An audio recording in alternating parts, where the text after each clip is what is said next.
మంచిదండి, ప్రార్థన చేసుకుందాం.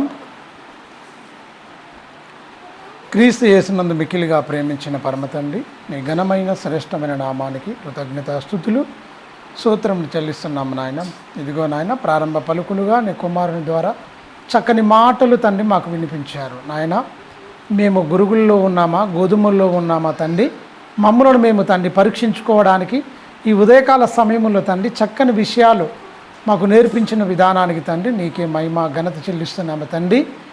వినబడిన ప్రతి మాట, చెప్పబడిన ప్రతి మాట తండ్రి మా హృదయమైన పలక మీద ముద్రించుకొని మా ప్రవర్తన అంతటి మీద నిన్ను అధికారిగా ఒప్పుకుంటూ మా చివరి శ్వాస ఉన్నంత వరకు తండ్రి నమ్మకమైన బిడ్డలుగా వాక్యమైన వెలుగులో తండ్రి ముందు కొనసాగే అట్టి భాగ్యము, అట్టి ధన్యత, అట్టి కృప నీ బిడ్డలమైన మా అందరికీ అనుగ్రహించమని నిండు మనసుతో వేడుకుంటూ తండ్రి ఈ రెండో వర్తమానంలో కూడా తండ్రి మాకు తోడుగా ఉండండి నాయన.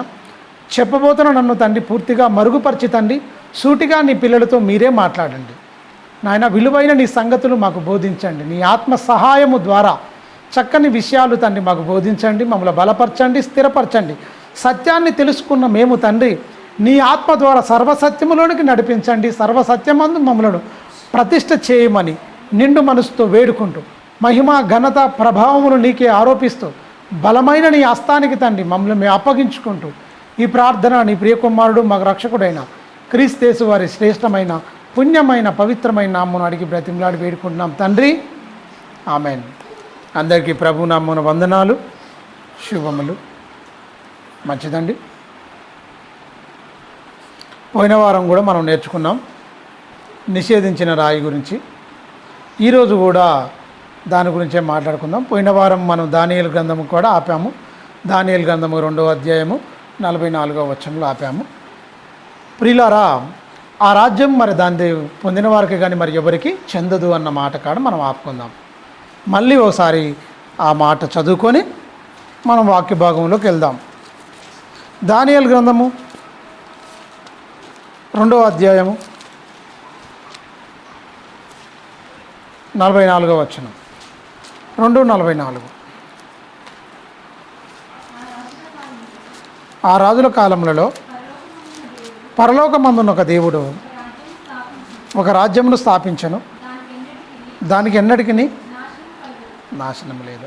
ఇది నెబుకద్నెజరు కలగన్న కలభావాన్ని దానియేలు గారు వివరించే క్రమంలో నువ్వు అన్నావు ఈ రాజ్యము పరిస్థితి ఏమైంది అనుకుంటున్నావు, కానీ ఆ ప్రతిమకు దాన్ని మొత్తం రూపాన్ని మొత్తం అది దంచబడి కళ్ళములో పొట్టువలే ఎగిరిపోయిందనే అన్న దాని మీద మొత్తం కలభావాన్ని వివరించి చెప్తూ పరలోకమందున్న దేవుడు ఒక రాజ్యాన్ని స్థాపిస్తాడు. ఆ రాజ్యానికి ఎన్నటికీ అంతం ఉండదు. భూలోక రాజ్యములకు అన్నిటికీ అంతం ఉన్నది, కాలగర్భంలో కలిసిపోయినాయి.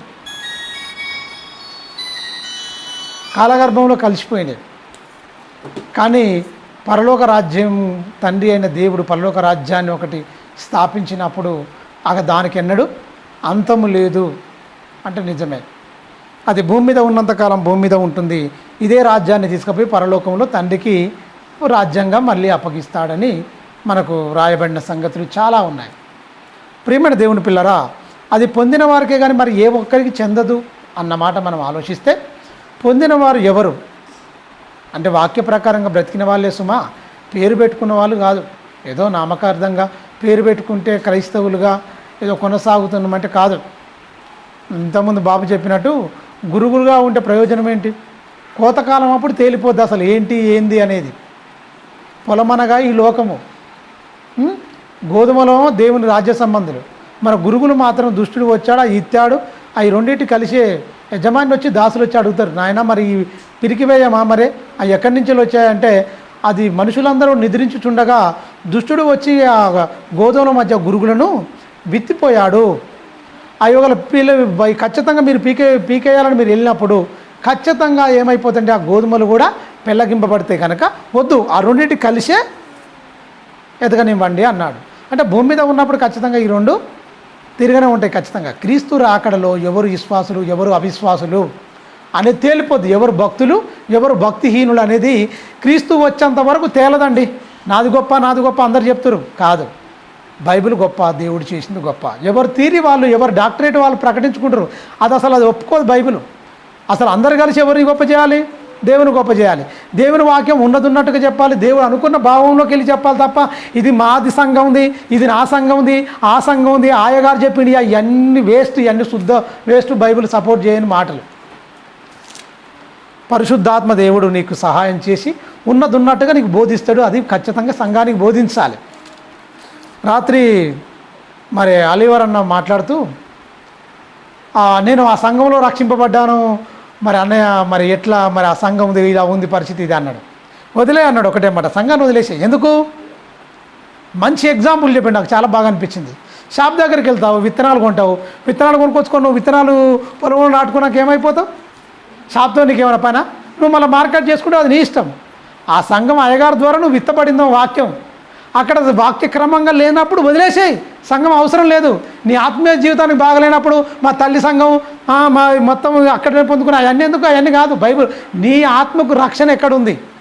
అది ఓన్లీ ఇప్పుడు షాపులో గంగ పోయి విత్తనాలు తెచ్చుకొని పొలంలో నాటుకుంటే మళ్ళీ షాపోనికి విత్తనాలు కట్ అయిపోయింది, అక్కడి వరకే అయిపోయింది, షాపోనికి అయిపోయింది. నువ్వు తెచ్చి నీళ్లు పోసేది, విత్తింది నువ్వు వృద్ధిపరిచేది, నిన్ను ఆత్మీయలో అభివృద్ధి చెందింది పరిశుద్ధాత్మ దేవుడు. ఆ పరిశుద్ధాత్మ నడిపింపు ఎక్కడైతే నీ ఆత్మకు కావలసిన జ్ఞానాన్ని బోధిస్తుందో ఆ సంఘాన్ని వెతుకొని వెళ్ళడమే తప్ప అమ్మో ఇది మా సంఘము, మా వాళ్ళు అక్కడి నుంచి వచ్చినది అనేది దానికి ప్రామాణిక లేదు. ఎందుకంటే అది ఆత్మ సంఘం అనేది ఆత్మీయంగా నడిపించబడాలి. మీకు తెలుస్తుంది కొన్ని రాంగ్గా జరుగుతున్నాయి, ఈ సంఘంలో వాక్యం ఇలా ఉంది, వాక్యం ఇలా చెప్తున్నారు అనేది మూస పద్ధతిలో ఉంటే మనకు అర్థమైపోతూనే ఉంటుంది. అందులోకి వెళ్ళే అవసరం లేదు. ఎందుకంటే నీ ఆత్మ పరలోకం వెళ్ళాలా, ఇక్కడనే భూమి మీద ఉండాలా? చెప్పండి. పరలోకం వెళ్ళాలి. విత్తింది ఒకరి ద్వారానే. ఆ షాపోడు అమ్ముకున్నంత మాత్రంలో ఆ విత్తనాలు ఎవరు? ఒక రైతే ఒకరు ఖచ్చితంగా అవి అమ్మిండు, కొనుక్కొని పెట్టుకున్నాడు స్వీట్ విత్తనాలని. అవి తెచ్చుకొని ఖచ్చితంగా పెట్టుకున్నారు తప్ప దానికి షాపోనికి ఆయన పండించి అనేది తీసుకొచ్చి పెట్టినట్టు కాదు. దేవుని వాక్యమే ఆయన ద్వారా విత్తనం వేసిండు, అయిపోయింది. ఆ విత్తనాలు తెచ్చుకున్నావు కథ. ఆ విత్తనాలు నీకు అభివృద్ధి పొందాలంటే వాక్యం దగ్గర రావాలి. నీటి కాలువన వేరున నాటబడాలంటే ఖచ్చితంగా అది పచ్చగా ఉండాలంటే ఖచ్చితంగా ఎక్కడ వాక్యం సమృద్ధిగా ఉంటుందో అక్కడికి వెళ్ళిపోవాలి. వాళ్ళే దేవుని రాజ్య సంబంధులు. ఆ రాజ్యం వాళ్ళే పొందుతారు. వాక్యంలో బలంగా ఉన్న వాళ్ళే పొందుతారు. మీకు తెలుసు కదా, సిద్ధల్లో నూనె ఉండేలా 5 బుద్ధిగల కన్యకులు, 5 బుద్ధి లేని కన్యకుల గురించి చెప్తాడు. కన్యకులు 10 మందిని తీసుకుంటాడు.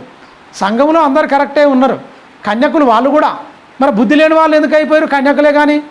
మరి వీళ్ళు కన్యకలే. బుద్ధి గల వారు కన్యకులు 5 అయిపోయారు, బుద్ధి లేని కన్యకులు 5 అయ్యారు. ఎందుకు? కన్యకులే కానీ. ఎందుకు బుద్ధి లేదు? ఎందుకు బుద్ధి ఉన్నది 5కి? అంటే వాక్యం లేక వాళ్ళు మెలుకోలేరు, వీళ్ళు వాక్యంలో మెలుకో ఉన్నారు. 2 కన్యకలే కానీ అందులో సగం ఏమైపోయారు? బుద్ధి లేని వారుగా మిగిలిపోయారు. సగం మాత్రమే 5 మాత్రమే బుద్ధి కలిగి మెలుకోగలిగి ఉన్నారు. ఆ సిద్ధల్లో నూనె సమృద్ధిగా ఉంచుకున్నారు. మరి గమనించండి, అది పొందిన వారికే కానీ ఆ రాజ్యం మరి ఎవరికి చెందదు అంటున్నాడు. అది పొందిన వారికే కానీ మరి ఎవరికి చెందదంటే పొందేవాళ్ళు అందరూ పొందాలనుకుంటారు కానీ పొందలేరు. ఎందుకంటే సమృద్ధిగా వాక్యం ఉండాలి కదండి. ఫలించాలనుకుంటుంది. చెట్టు ఫలించాలంటే ఏం కావాలి? నీరు ఖచ్చితంగా ఉండాలి. తోటలు వేసుకుని అనుకోండి, బత్తాయి తోట కానీ, జామ తోట కానీ, నిమ్మ తోట కానీ, దానిమ్మ తోట కానీ తోటలు వేస్తారు. తోటలు వేయకుంటే ఉట్టిగా వదిలేయండి, గడ్డి గసరా మొత్తం మొలిసేసి దాన్ని ఏమాత్రం సేద్యం చేయకుండా చేయండి. మంచిగా దుంతరండి మధ్యన, చెట్టుకు చాలా దూరంగా ఉంటుంది. జామ తోట కానీ, బత్తాయి తోట కానీ, నిమ్మ తోట కానీ, దానిమ్మ తోట కానీ, ఈ తోటలలో చక్కగా దుంతారు. అరటి తోట కానీ అన్నిట్లలో మంచిగా సేద్యం చేస్తారు. మంచిగా దున్ని కలుపు మొక్కలు లేకుండా వేరేస్తారు. కలుపు మొక్కలు లేకుండా, ఎందుకంటే దీనికి కావలసిన సారము ఈ కలుపు మొక్కలు ఏపుగా ఎదగడానికి రప్పున గుంజేసుకుంటాయి. కలుపుని తీసుకుపోయి పెట్టాడు రైతు. ఈ చెడ్డ మొక్కలు, పిచ్చి మొక్కలు, ఈ గడ్డంతా ఎవరు పెట్టరు, రైతు పెట్టడు, కేవలం విత్తనమే పెడతాడు. మరి ఈ మొలిసేదంతా ఎలా వస్తుంది? అలాగనే వస్తుంది మట్టిలో నుంచి వెళ్ళి, మానవ హృదయంలో నుంచి వెళ్ళి కూడా. ఇంతకుముందు చదువుకున్నాం కదా 7వ అధ్యాయం 21వ వచనం. ఆ దురాలోచనలు, ఈ భ్రష్టత్వం అనేటి దుష్టుడు విత్తేటి అన్నమాట. అవి ఇత్తబడినాయి అనుకోండి, ఏపుగా ఎదుగుతాయి, దేవుని రాజ్యానికి రానియవు. మరి రాజ్య సంబంధులు ఎవరు? నలిగిపోయిన వాళ్ళు దాన్ని పిరికేస్తారు, మొత్తం తీసేసుకుంటారు, సేద్యం చేస్తారు. మెలుకోగలిగి మంచి కష్టపడ్డ రైతు ఏం చేస్తారండి? రైతు మంచిగా కష్టపడి టైంకు కలుపు దీపించి, టైంకు మందు వేసి, టైంకు మంచిగా పురుగు వస్తే మందు కొట్టి, టైంకు అన్ని సకల వనరులు అంటే దానికి సకల సౌకర్యాలు, దాన్ని మొత్తం ఒక చిన్న బిడ్డను ఎలాగైతే కాపాడుకుంటాడో పంటను అలా కాపాడుకుంటూ అనుకోండి, మంచి దిగుబడి పంట పొందడా? దిగుబడి పంట తీసుకుంటాడు ఖచ్చితంగా అన్నిట్లలో. నువ్వు ఏ తోట అయినా తీసుకోండి, మొత్తం ఎనీ టైం మొత్తం ఏదైనా సరే పెట్టింది ఖచ్చితంగా మంచి దాన్ని ఫలాన్ని ఆశిస్తాడు, దిగుబడిని ఆశిస్తాడు. సరైన పద్ధతిలో ఆ పంటను దిగుబడి తీసుకుంటాడు రైతు. ఇది బాగా తెలుసు. మనిషి వాక్యం దగ్గరికి వచ్చినప్పుడు కూడా ఖచ్చితంగా మనం ఏం చేయాలి? మనం కూడా ఆత్మఫలాలు ఫలించాలంటే మనలో కలుపు మొక్కలు లాంటి చెడ్డ ఏమన్నా మొలిచినాయా ఉన్నాయా లేవా చూసుకోవాలి. ఒక రైతు అంత మెలకుగా ఉన్నాడు, మరి ఇక్కడ మరి సేద్యం చేసేవాడు ఎవడు ఉన్నాడు? బోధకుడే కదండి. బోధకుడు ఉన్నాడు, కలుపు తీస్తాడు ఖచ్చితంగా. ఉన్నప్పుడు ఆ వ్యవసాయం కౌలుదారుడు అలా సేద్యం చేపించేవాడు పనివాడు ఏం చేస్తాడంటే మంచిగా దాన్ని దీపిస్తుంటాడు. అన్ని టైంకు దీపించుకొని మంచిగా చేసుకొని యజమానికి నమ్మకంగా పనిచేస్తే పర్లేదు. సోమరైన వాడు పని చేస్తే ప్రయోజనం ఏంటి? ఏముంటుందండి పని? భయంకరంగా ఉంటుంది. దాన్ని ఒకసారి చూసుకుందాం. 34వ కీర్తన, అదే 25వ అధ్యాయము,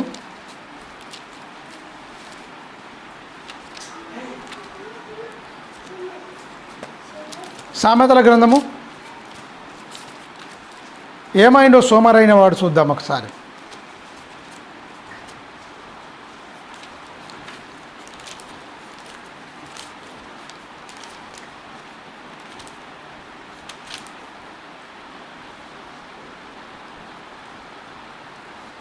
ఇరవై నాలుగో అధ్యాయం సామెతల గ్రంథము 30వ వచనం నుంచి 31 వచనం నుంచి చదువుకుంటే ఈ పనివారి గురించే చెప్తుండు, సోమరి వాళ్ళ గురించే చెప్తుండు. చక్కని విషయాలు చూడండి. మరి రాజ్యం పొందాలంటే మామూలు విషయం కాదు. ఆ రాయి పడాలి, నలిసేయాలి. అయితే నేను చూడగా అని అంటాడు చూడండి. మరి సోమరివాని చేను నేను దాటి రాగా, చూడండి, తెలివి లేని వాని ద్రాక్ష తోట నేను దాటి రాగా, ఇదిగో దాని అందంతట ముళ్ళ తుప్పలు బలిసి ఉండెను, దూరదొడ్లు దాని కప్పి ఉండెను. దాని రాతి తోడ, దాని రాతి గోడ ఏమైపోయింది? చాలు పడి ఉండేది. ఏంటి? సోమరివాడు సోమరిగా వాక్యం చెప్తూ సోమరిగా ఉంటూ మెలుకోలేక, వాక్యంలో మెలుకోలేక, కరెక్ట్గా లేక ఉంటే ప్రయోజనం ఏంటి? నేను దాటి రాగా నేను చూశాను సోమరివాని చేను ఏమైపోయింది? గడ్డి గసరం మొత్తం బలిసి ఉన్నది. సోమరివాడు లోక సంబంధమైన విత్తనాలు విత్తేవాడు వీడు. అర్థమైందా? భయంకరంగా ఈ సోమరుడు ఏం పని చేయడు. ఏమైనా తిండిగోల, లోక సంబంధమైన పనులు, లోక సంబంధమైన ఆలోచనలు, పనికిరాని చెత్త చెదరం ఈ లోకంలో ఉంటాయి తప్ప మెలుకోగలిగినోడే ఎప్పుడు పొలంలో ఉంటాడు. ఎక్కడ ఏమున్నది? పురుగు పట్టిందా పొలానికి, లేకపోతే బాగా ఏమన్నా అంటే కలుపు మొక్కలు బాగున్నాయా అనేది ఖచ్చితంగా దాన్ని పరీక్షించిగో కూలల్లో పెట్టి టకాటక కలుపు తీపిస్తాడు. ఎందుకంటే నేను వేసిన సారం మొత్తం దిగమింగుతుంది, నేను సరి అయిన దిగుబడి నేను పొందలేను అని శ్రద్ధ కలిగిన వాడు పని చేస్తే మంచిగా ఉంటుంది. అలా వదిలేసిన సోమరుడు పని చేయకుండా ఏమైపోయింది? పనికిరాని గడ్డి అంతా మొలిచింది. గడ్డి మొలిచినాక ఇక ఏం కొంటావు? పంట కోస్తావా? ఈ కలుపు తీయకుండా వదిలేసినాం అనుకోండి, పంట కోస్తావా? మీరు గమనించండి. పత్తి వేసినాం అనుకోండి, అది అలా వదిలేస్తే నువ్వు పత్తి తీయగలవా? మిర్చి తోట వేసినాం అనుకోండి, పత్తి తీయగలవా? మిర్చి కాయలు తీయగలవా? మిర్చి పండ్లు తెచ్చుకోగలవా? వెండి మిర్చి తెచ్చుకోగలమా? పండ్లు తెంపుకోగలమా? టమాటా తోట వేసినావు, ఆ టమాటా పండ్లు తెచ్చుకోగలమా? అది విపరీతంగా ఇంతెత్తు బెగిరిపోద్ది. మనిషి అందులో పోకుండా అయిపోద్ది. ఇచ్చిన సారం మొత్తం తీసుకొని మొత్తం అది కప్పేసి, ముళ్ళ తుప్ప కప్పేసి మొత్తం ఇది అయిపోద్ది. సోమరివాని చేను నేను దాటి రాగా, వాక్యం చెప్పేవాడే సోమరివాడైతే మనుషులందరూ ఏమైపోతారు? రాజ్య సంబంధులు గారు, అగ్నిగుండ సంబంధులు అయిపోతారు, నరకానికి పాత్రలు అయిపోతారు. ఈ నరకానికి వీడు వెళ్ళిపోతుర్రు అంటే ఎవరయ్యా వీళ్ళకంటే వీడు సోమరివాడై ఉన్నాడు కదా. సోమరివాని చేరు దాటి రాగానే మీరు కలుపు తీయలేదా అర్థం. మీరు గమనించండి, కలుపు తీయాలి. మనిషిలో ఆలోచనలు, కలుపు మొక్కల్లాంటి ఆలోచనలు వచ్చేటప్పుడే వాక్యంతో ఉడబీకేయాలి మొత్తం. ఇగో ఈ వాక్యం సూటిగా చెప్పాలి. నీలో ఏమన్నా ఉన్నాయా చూసుకోమన్నాడు. ఇప్పుడు బాబు చెప్పాడు కదా, నీలో ఉన్నాయా ఏమన్నా, మిమ్మల్ని మీరు పరీక్షించుకోవాలి. ఎవరి ఆత్మకు వాళ్ళే బాధ్యులు కదండి. విమర్శ కాదాడా, ఎవరి ఆత్మకు వాళ్ళే బాధ్యులు. సరి చేసుకోండి. దేవుని దగ్గర నాయన వాక్య ప్రకారంగా మేము ఉన్నమా లేమా, మేము వాక్యానికి వ్యతిరేకంగా మాలో ఏమైనా ఉన్నాయా, దుష్టుడు వచ్చి చక్కగా మేము నిద్రిస్తుండగా మా హృదయం తలంపులలో ఏమైనా ఈ చెడ్డబాట్యాన్ని ఏమైనా ఎత్తిపోతున్నాడా, మేము అనుకోకుండా తక్కువ మా మాటలు బూతులు వస్తున్నాయా, మేము అనుకోకుండా అనకూడని మాటలు ఏమైనా అంటున్నామా, మేము సత్ప్రవర్తన కలిగి ఉండకుండా లేకపోతే దుర్నీతి పరులుగా మారిపోతున్నామా, దుర్వ్యసనాలకు ఏమైనా గురైపోతున్నామా, భయంకరమైన ఇబ్బంది వస్తున్నాయి అంటే అయ్యేనండి కలుపు మొక్కలు లాంటివి తెలుసా. పాపం మాటలు, పాపపు తలంపులు, పాపపు చూపులు, పాపపు ఆలోచనలు వచ్చినాయి అనుకోండి, అయ్యే కలుపు మొక్కలు లాంటి. ఒక పొలంలో కలుపు మొక్కలు ఏపుగా ఎదిగినట్టు ఆత్మఫలాన్ని మొత్తం అనిచేసి శరీర కార్యములలోనికి బలంగా పెంచుకొస్తున్నాయి అంటే గయ్యే. మీరు గమనించండి, సోమరవాని చేను దాటి రాగా ఏమైపోయింది, బలిసి ఉన్నది మొత్తం అదంతా. కింది వచనం చూడండి, దాన్ని నేను చూచి నేను యోచన చేసుకుంటుని, దాన్ని కనిపెట్టి బుద్ధి తెచ్చుకుంటుని. తెలివి కల్లవాడు తెచ్చుకుంటాడండి, బుద్ధి తెచ్చుకుంటాడు, సరి చేయబడతాడు. అమ్మో అగో వాని చేను మొత్తం పాడైంది. తెలివి తెచ్చుకుంటే మంచిదే, బుద్ధి తెచ్చుకుంటే చాలా మంచిది. నేను బుద్ధి తెచ్చుకుంటుని, చేను ఇలా ఉన్నది, ఆకు కప్పి ఉందటండి, దున్నలగుండా ఆకు మొత్తం కప్పి ఉన్నదట. ఆ కప్పి ఉండాలని తీయాలి కదండి. ఇక కప్పితే నీకు పంట ఎక్కడికి వస్తావు, నువ్వు రాజ్య సంబంధం ఎలా అవుతావు? నరకానికి పాత్రులైపోతారు సుమా, నరకానికి పాత్రులైపోతారు. ఒక సోమరి కాపరే ఒక సోమరై శరీర సంబంధై శరీర కోరికలు పెంచేవాడుగా ఉన్నాడు అనుకోండి, ఖచ్చితంగా ఇలాంటిదే పెరుగుతుంది. కలుపు తీసేటట్టుగా మొక్కల్లాంటివి పీకేయాలి. ప్రతి మనిషిలో ఉన్న ఆశలు కోరికలు చంపేయాలి. కలుపు పీకేసి ఎండకేయండి ఏమైపోద్ది, ఎండకేయండి ఏమైపోద్ది, కలుపు అంతా ఎండిపోద్ది. అదే కొనపోయి నీళ్ళల్లో వేయండి, అదే మళ్ళీ నీరున్న చోట గట్టు మీద వరంగట్టు ఉంటాయి కదా దాని మీద వేయండి, ఆ నీరు తీసుకొని మళ్ళీ గట్టిగా వచ్చేస్తుంది మొత్తం బలంగా. దాన్ని తీసుకుపోయి ఆ కలుపంతా తీసుకుపోయి పొలంలో పీక అక్కడక్కడ పెడుతుంటారు, కుప్పలు వేస్తుంటారు. ఆ కుప్పలు మొత్తం తీసుకొచ్చి ఎక్కడో గడ్డ మీద నీళ్లు లేని కాడ గడ్డ మీద జర అక్కడ ఏం లేని చోట, పల్లం చోట, ఏం లేని చోట, నీళ్లు లేని చోట గడ్డి అదంతా తీసుకుపోయి ఏంటి కలుపు 4 రోజుల మొత్తం ఎండిపోద్ది ఏం లేకుండా. ఒకవేళ పచ్చిగా ఉన్నప్పుడు పశువులు కింద పోయి తినేస్తాయి, ముక్కలు అయిపోతాయి, అంతా తొక్కేస్తాయి, మొత్తం అలా ఎండిపోద్ది. మీరు గమనించండి. మరి ఖచ్చితంగా సంఘంలోకి వస్తున్న బిడ్డలందరినీ వాళ్ళలో ఉన్నవి మొత్తం చూసి ఖచ్చితంగా ఈ వాక్యంతో చెప్పుకుంటే వాళ్ళు చూసుకుంటారు, నాలో ఇలాంటి ఏమైనా లోపాలు ఉన్నాయా, అది ఎత్తు చూపించే వాడై ఉండాలి. వాక్యం శరీర సంబంధిగా మార్చేయొద్దు. ఆశీర్వాదం రకరకాలుగా లోక సంబంధమైన భూ సంబంధమైన వాటిని చెప్తుంటే వాళ్ళు ఏమైపోతారు, వాళ్ళ శరీరమే కోరికల పుట్టగా మారిపోయి ఖచ్చితంగా ఆ కోరికలే వాళ్ళకి ఏమైపోతాయి, పెనుభూతాలు ఏమైపోతారు కన్నా విశ్వాస భ్రష్టులు అయిపోతారు. విశ్వాసం నుంచి తొలిపోయి ఏమైపోతారు తెలుసా, నరకానికి జారిపోతారు, నరకానికి జారిపోతారు. ఆ గోడ కూడా ఏమైపోయిందట, పడిపోయిందట. గోడ ఆ సోమరివాడు వాడు శ్రద్ధ లేని వాడు గోడ పడిపోతే ఏందండి, పశువులు వస్తాయి, పెన్షన్ వేసిరనుకో, చుట్టూ ఫెన్సింగ్ వేసిరనుకోండి, ఏ రావు, సపోర్ట్గా ఉంటాయి మంచిగా, తోటకు మంచిగా భద్రత. ఫినిషింగ్ వేస్తారనుకో, కనీళ్ళు నాటి మంచిగా వైర్ తీసుకొచ్చి ఖచ్చితంగా దానికి చక్కగా అప్పుడేదో ఖచ్చితంగా మరి కంప కొట్టేసేది. ఊళ్ళలో కొన్ని ఏళ్ల క్రితము కంప కొట్టేసేది. ఇప్పుడు ఏం చేస్తారు, ఫెన్సింగ్ వేస్తారు, మొత్తం అద్దురాలు నాటేసి మంచిగా మరి అది ఏది జేసీ అంటే మన జేవైర్ లాంటిది తీసి ముళ్ళ లాంటిది తీసుకొచ్చి జేవైర్ మొత్తం చుట్టేస్తారు. మొత్తం ఆ ముళ్ళ లాంటిది మొత్తం ఎవరు ఈగు కూడా పోకుండా గీరకపోతాడు షార్ప్గా ఉంటాయి, ఇట్లా మెలికలు పెట్టేసి పెడతారు. ఖచ్చితంగా ఫెన్సింగ్ వేస్తారు మొత్తం చోట చుట్టూ, అదంతా ఎవరు వెళ్ళకుండా ఏం పోకుండా మంచిగా చిక్కగా వేసిరనుకోండి, ఈగిపోతుందో కూడా తెగిపోతాయి. ఇలా కొండ్లు పైకి కిందికి ఇట్లా ఉంటాయి. ఇట్లా గీరక ఇట్లా లోపలికి వెళ్ళాలన్నా కూడా మనిషి కూడా వెళ్ళకుండా, లేకపోతే దునకపోవాలన్నా కాళ్ళకు కూడా కుచ్చుకపోయేటట్టుగా గీరకపోతేటట్టుగా అసలు భయంకరంగా ఉంటుంది. అది చిక్కగా అల్లిపించుకుంటారు, ఇక వెళ్ళరు, సపోర్ట్గా ఉంటుంది. మీరు గమనించండి. మరి మనిషిని రక్షణ కోటను కూలగొడతారు ఖచ్చితంగా. దుష్టుడు ఏం చేస్తాడు, మనిషి రక్షణ కోట అనేది ఉంది, రక్షణ మార్గం, రక్షణ కోట. నీ రక్షణ పాత్రను నువ్వు ఎత్తుకొని నువ్వు వెళ్ళాలి. నీ రక్షణ పాత్ర, నీ కోటను కూలగొట్టడానికి దుష్టుడు ప్రయత్నం చేస్తూనే ఉంటాడు. నువ్వేం చేయాలి, బోధకుడుగా దాన్ని ఎప్పుడు కడుతూనే ఉండాలి. వారం వారం ఆ దుష్టుడు వారం వచ్చే వరకు కూలగొడదామని ప్రయత్నం చేస్తాడు. నువ్వేం చేయాలి, ఆ కోటను నిలబెట్టేవాడుగా ఉండాలి, కట్టేవాడుగా ఉండాలి. నీ కోటే కూలిపోయింది, నువ్వే చూసుకోవు, ఇక పక్క ఉంది ఎడగడతావు. గోడ కూలిపోతే ఏమైందండి, ఆక్రమణదారులు అయిపోతారు మొత్తం. ఇప్పుడు ఏ అద్రాలు ఉన్నాయనుకోండి, ఊళ్ళల్లో పొలాలు చూసుకోండి, ఆక్రమించుకుంటారు. అసలు మా పొలం ఉందండి, మేము వచ్చి ఇక్కడ దగ్గర ఇప్పుడు నేను 18 సంవత్సరాలు అయిపోయింది, 20 సంవత్సరాలకు వస్తుంది నేను వచ్చేసి ఇక్కడికి వచ్చి. మీరు గమనించండి, 2001లోనే నేను వచ్చేసిన ఇక్కడికి. ఇన్నేళ్ళ క్రమంలో మధ్యన అప్పుడప్పుడు పోతే అద్రాలను ఉడబీకేసి పొలం మొత్తం ఒక 3 ఫీట్లు 4 ఫీట్లు జరిగేసింది మొత్తం. ఎందుకంటే ఫెన్సింగ్ లేదు, అద్రాలు పీకేస్తారు.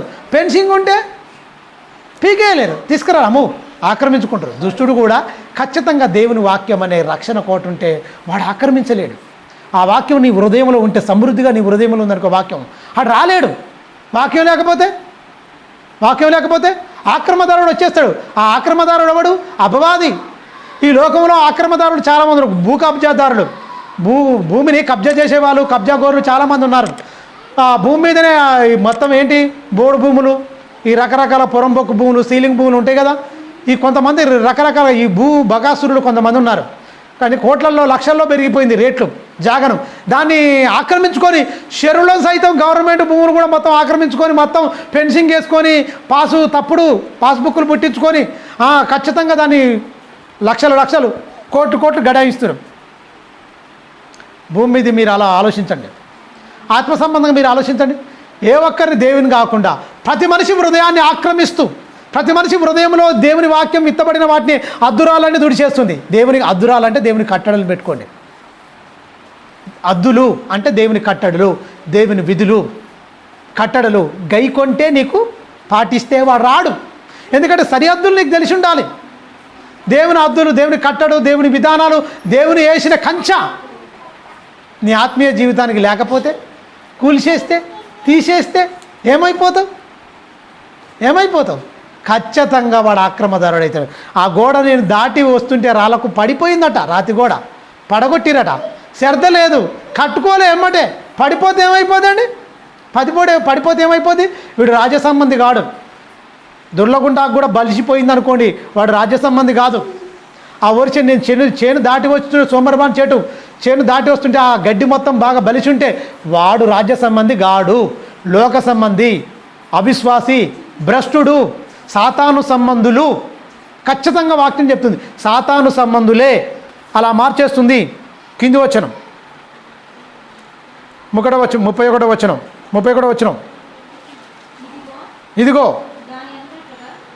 ఇదిగో దాని అందంతటా ముళ్ళ తుప్పలు బలిసి ఉండెను, దుర్లగొండ్లు దానికి కప్పి ఉండెను, దాని రాతి కూడా పడి ఉండెను. చూడండి, తెలివిలే అని ద్రాక్ష తోట నేను దాటి రాగా అని ఉన్నది. ద్రాక్ష తోట అంటే ద్రాక్ష తోటలు ఎవరో కాదు, మనమేనండి. దేవుని ద్రాక్ష తోట మనమే, నరమొక్కలుగా నాటాడు. మరి ద్రాక్ష తోట ఫలించాలి. మరి ఫలిస్తుందా? ఎండిపోయిందా? తెలివి లేకుంటే ద్రాక్ష తోట ఏమైపోద్ది?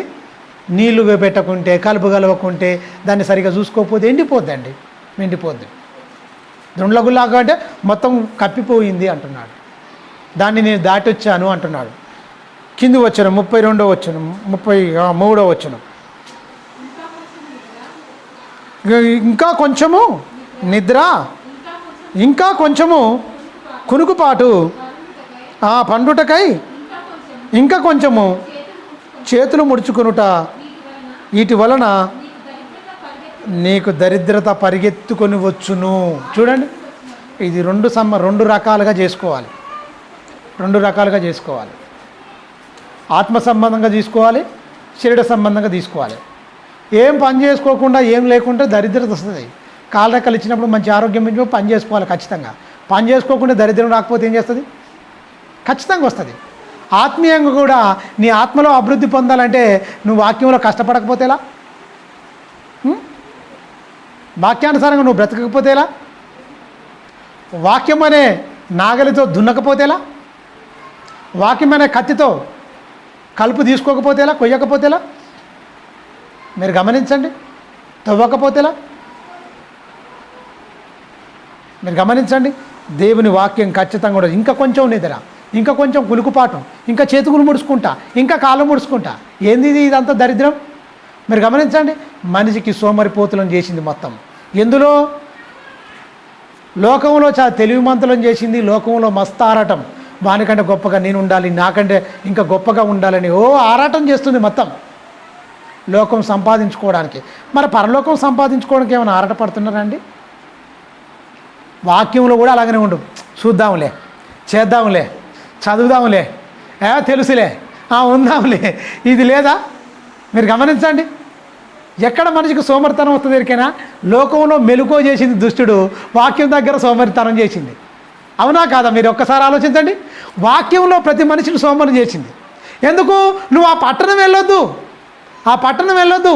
నీకు దారిద్ర్యత అంటే, నీకు దరిద్రం అంటే ఏంటి? నరకానికి వెళ్ళిపోవడం. ఐశ్వర్యం అంటే పరలోకం వెళ్ళడం. ఆత్మీయంగా తీసుకోండి మీరు ఒకసారి. దారిద్రత వచ్చిందంటే నువ్వు సోమరిగా ఇక్కడ మారడం, దేవునికి ఏమాత్రం పనికిరానుడిగా తయారైపోవడం, చచ్చిపోవడం, నరకడికి వెళ్ళిపోవడం.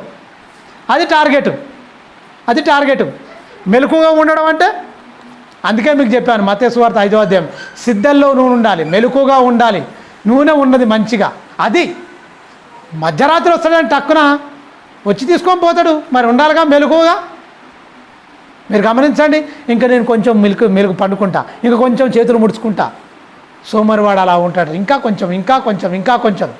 అక్కడ పొలం మొత్తం ఏమైపోయింది? గడ్డి బలిసిపోయింది, దుళ్ళగుండాకు మొత్తం కప్పేసింది, గోడ పడిపోయింది, ద్రాక్ష తోట మొత్తం పాడైపోతుంది. మొత్తం అన్ని తెలివిలేని వాడిని ద్రాక్ష తోట నేను దాటొచ్చాను, అంత తోట మొత్తం పాడైపోతుంది. అంటే సమాజాన్ని, క్రైస్తవ లోకాన్ని పెట్టుకోండి. తోట, చేను, దుండ్లగుండా కప్పు ఉండడం, ఇవన్నీ మీరు పెట్టుకోండి. వీళ్ళు రాజ్య సంబంధులా? మీరు గమనించండి. రాజ్య సంబంధులుగా మారకపోవడం కారణం ఎవరంటావు? రాజ్య సంబంధులుగా మారకపోవడం కారణం ఎవరంటారు మీరు చెప్పండి. కలుపు మొక్కలు బాగా ఎదిగింది, పాడైపోయిందంటే ఎవరు సంబంధులు? ఎవరు కారణాలు? ఎవరు? విశ్వాసుల్లో కోరికలు విపరీతంగా పెచ్చరిల్లిపోతున్నాయంటే ఎవరు కాలకురు? ఎవరు మూలం? లోక సామెత, ఒక్క దెబ్బకు 2 పిట్టలు. లోక సామెత, దుష్టుని సామెత ఏం దొరికినా ఒక్క దెబ్బకు 1000 పిట్టలు రాలిపోవాలి. ఆ 1000 పిట్టలు ఎవరో కాదు, విశ్వాసులందరూ అవిశ్వాసులుగా, భ్రష్టులుగా మారిపోవాలి, నరకానికి పాత్రలుగా మారిపోవాలి. నేను ఎవరిని పట్టుకుంటా? బోధకుని మాత్రమే పట్టుకుంటా. ఎందుకు? మీరు గమనించండి. ఎందుకు? వీడు సోమరుడు అయితే చాలు, ఇంకా కొంచెం ముడుచుకొని పండుకుంటా, ఇంకా కొంచెం, ఇంకా కొంచెం అయిపోయింది. అక్కడ చేను మొత్తం పాడైపోయింది. కోరికలతో నింపబడిందని చెప్పుకోవాలి మీరు, అది పెట్టుకోవాలి. దుర్లగుంట కప్పబడిందంటే ఏంటి? ఇక అది తీయలేవు, కప్పబడింది, అందులోకి వెళ్ళలేవు నువ్వు.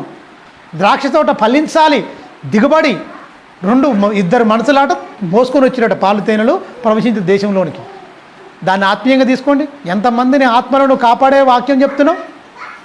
1000 మందితో ఆరాధిస్తున్నావు, సంతోషం, మంచిదే. 1000 మందితో ఆరాధించవచ్చా? 100 మంది కంటే ఎక్కువ ఉండొద్దు అసలు చర్చి, తెలుసా? ఎందుకంటే వాళ్ళ స్థితిగతులు మనకు తెలుస్తాయి. 100 మందితో మన కమ్యూనికేషన్ ఉంటుంది మంచిగా. వాళ్ళ కుటుంబ పరిస్థితి, వాళ్ళ విశ్వాస పరిస్థితి, వాళ్ళ ఎదిగిన జీవితం ఏంటో మనకు తెలిసి ఉండాలి. 1000 మందిలో 1000 మందికి నువ్వు తెలుసు, కానీ 1000 మందికి 1000 మంది నీకు తెలుసా? బోధకుడా, నీకు తెలియదు. ఎవడొస్తుండో ఓడిపోతుండో నీకు తెలియదు.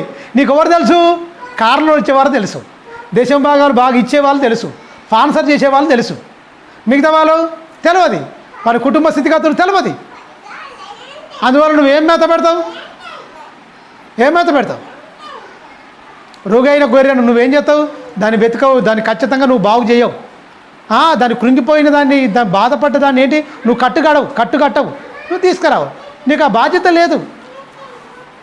అదే మనకు ఎజ్కేల్ గ్రంథం 34వ అధ్యాయంలో అదే చెప్తుంటాడు. ఏంటి మీరు ఇలా చేస్తున్నారని? బోధకుల గురించే చెప్తున్నాడండి. ఖచ్చితంగా బలిచిపోతే, దుర్లగుండాకు బలిచిపోతే అది ఏమైపోతుంది? కప్పబడుతుంది చేను మొత్తం, ద్రాక్ష తోట కూడా మొత్తం అయిపోతుంది.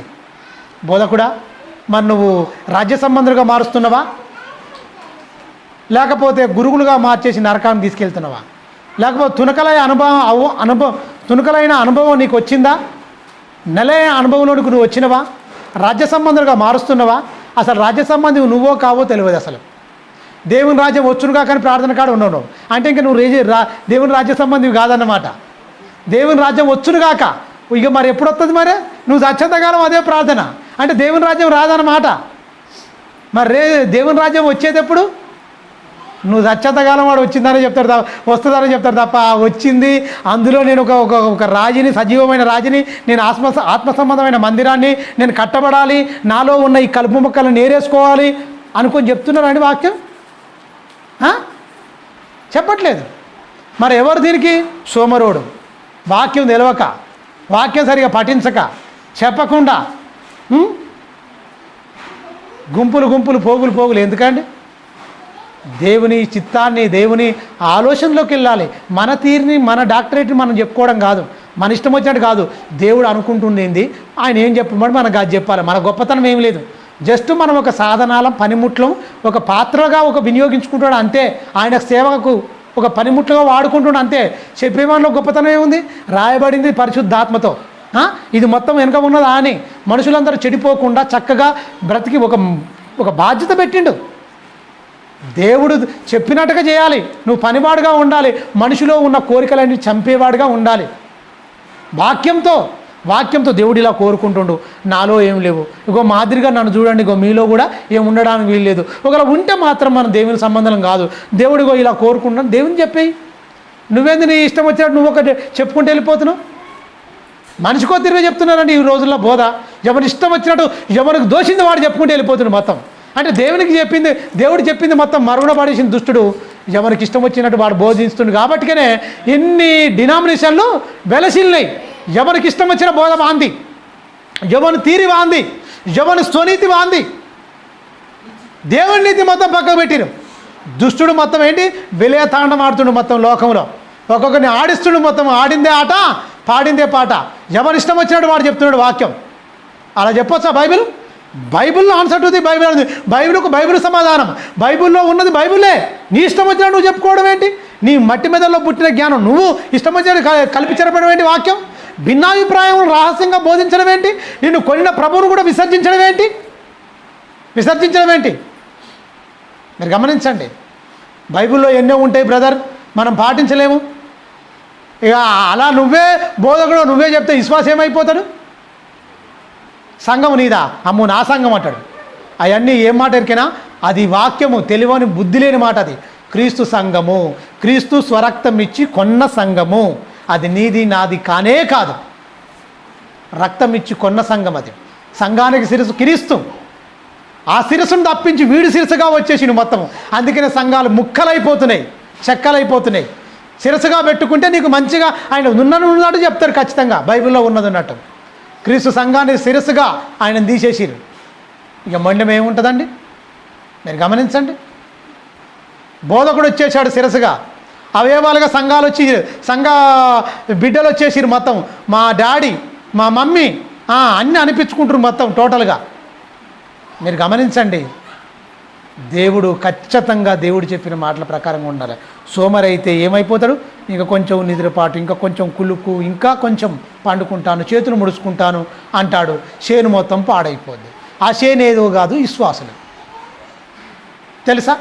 విశ్వాసులని వాళ్ళ అయ్యగారు ఏమన్నా తప్పుడు బోధ అని ఎవరన్నా అనండి, అలా ఉన్న సంఘ విశ్వాసులు అస్సలు ఒప్పుకోరు. పోస్టుల మీద పోస్టులు, కామెంట్ల మీద కామెంట్లు, మొత్తం విపరీతంగా ఇక మొత్తం ఇక ఏమైపోతారు? ఎరికేనా? తిరగబడిపోతారు మొత్తం. ఇక అంత మా అయ్యగారు ఎంత ఎరికేనా, ఎలా ఉంటుంది ఎరికేనా అని చెప్తుంటారు మొత్తం.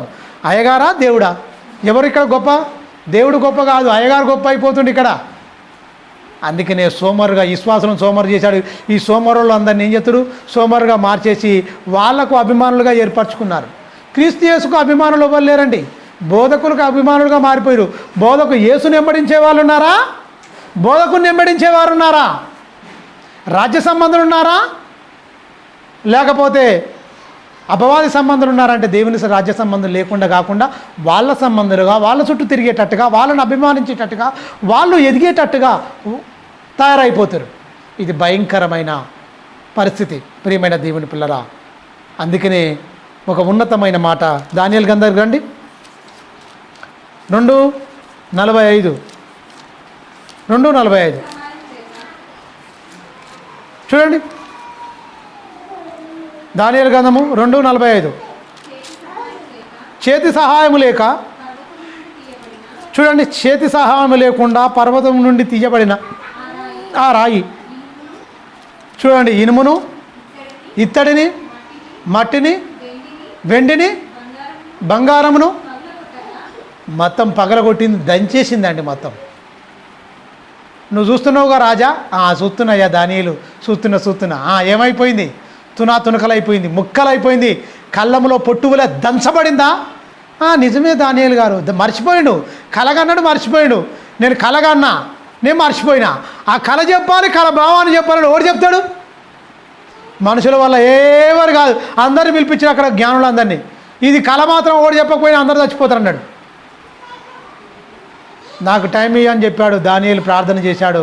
కథం మర్మములు అన్నిటి చెప్పుట దేవుని వశములో ఉన్నాయి. దేవుని ఆధీనంలో ఉన్నాయి. నువ్వు నిద్రపోయినావు, నువ్వు మర్చిపోయినావు, నీ తర్వాత ఏమైపోతుంది, ఏ రాజ్యాలు వస్తాయి, ఏం కథ నువ్వు అనుకుంటున్నావు కదా. ఒక ప్రతిమ నిలబడ్డది కదా, మొత్తం ఈ బంగారము, ఎండి, ఇత్తడి భుజములు మొత్తం మట్టితో అన్ని లోహం చేయబడింది కదా. అది చిన్న సహాయం, చేతి సహాయం లేకుండా ఒక రాయి ఒక పర్వతం నుంచి తీయబడింది కదా, అది పాదములో పడ్డది కదా, అది మొత్తం దంచేయబడింది కదా, పగలగొట్టబడింది కదా. అవును దానియేలు, అవును ఇలా అయిపోయింది అన్నప్పుడు ఆ కలభావాన్ని మొత్తం వివరించిన తర్వాత ఆశ్చర్యపోయిండు. అబ్బా, గొప్పగా హెచ్చిస్తాడండి బబులోను సామ్రాజ్యంలో, గొప్పగా హెచ్చిస్తాడు. కింది వచనం 47.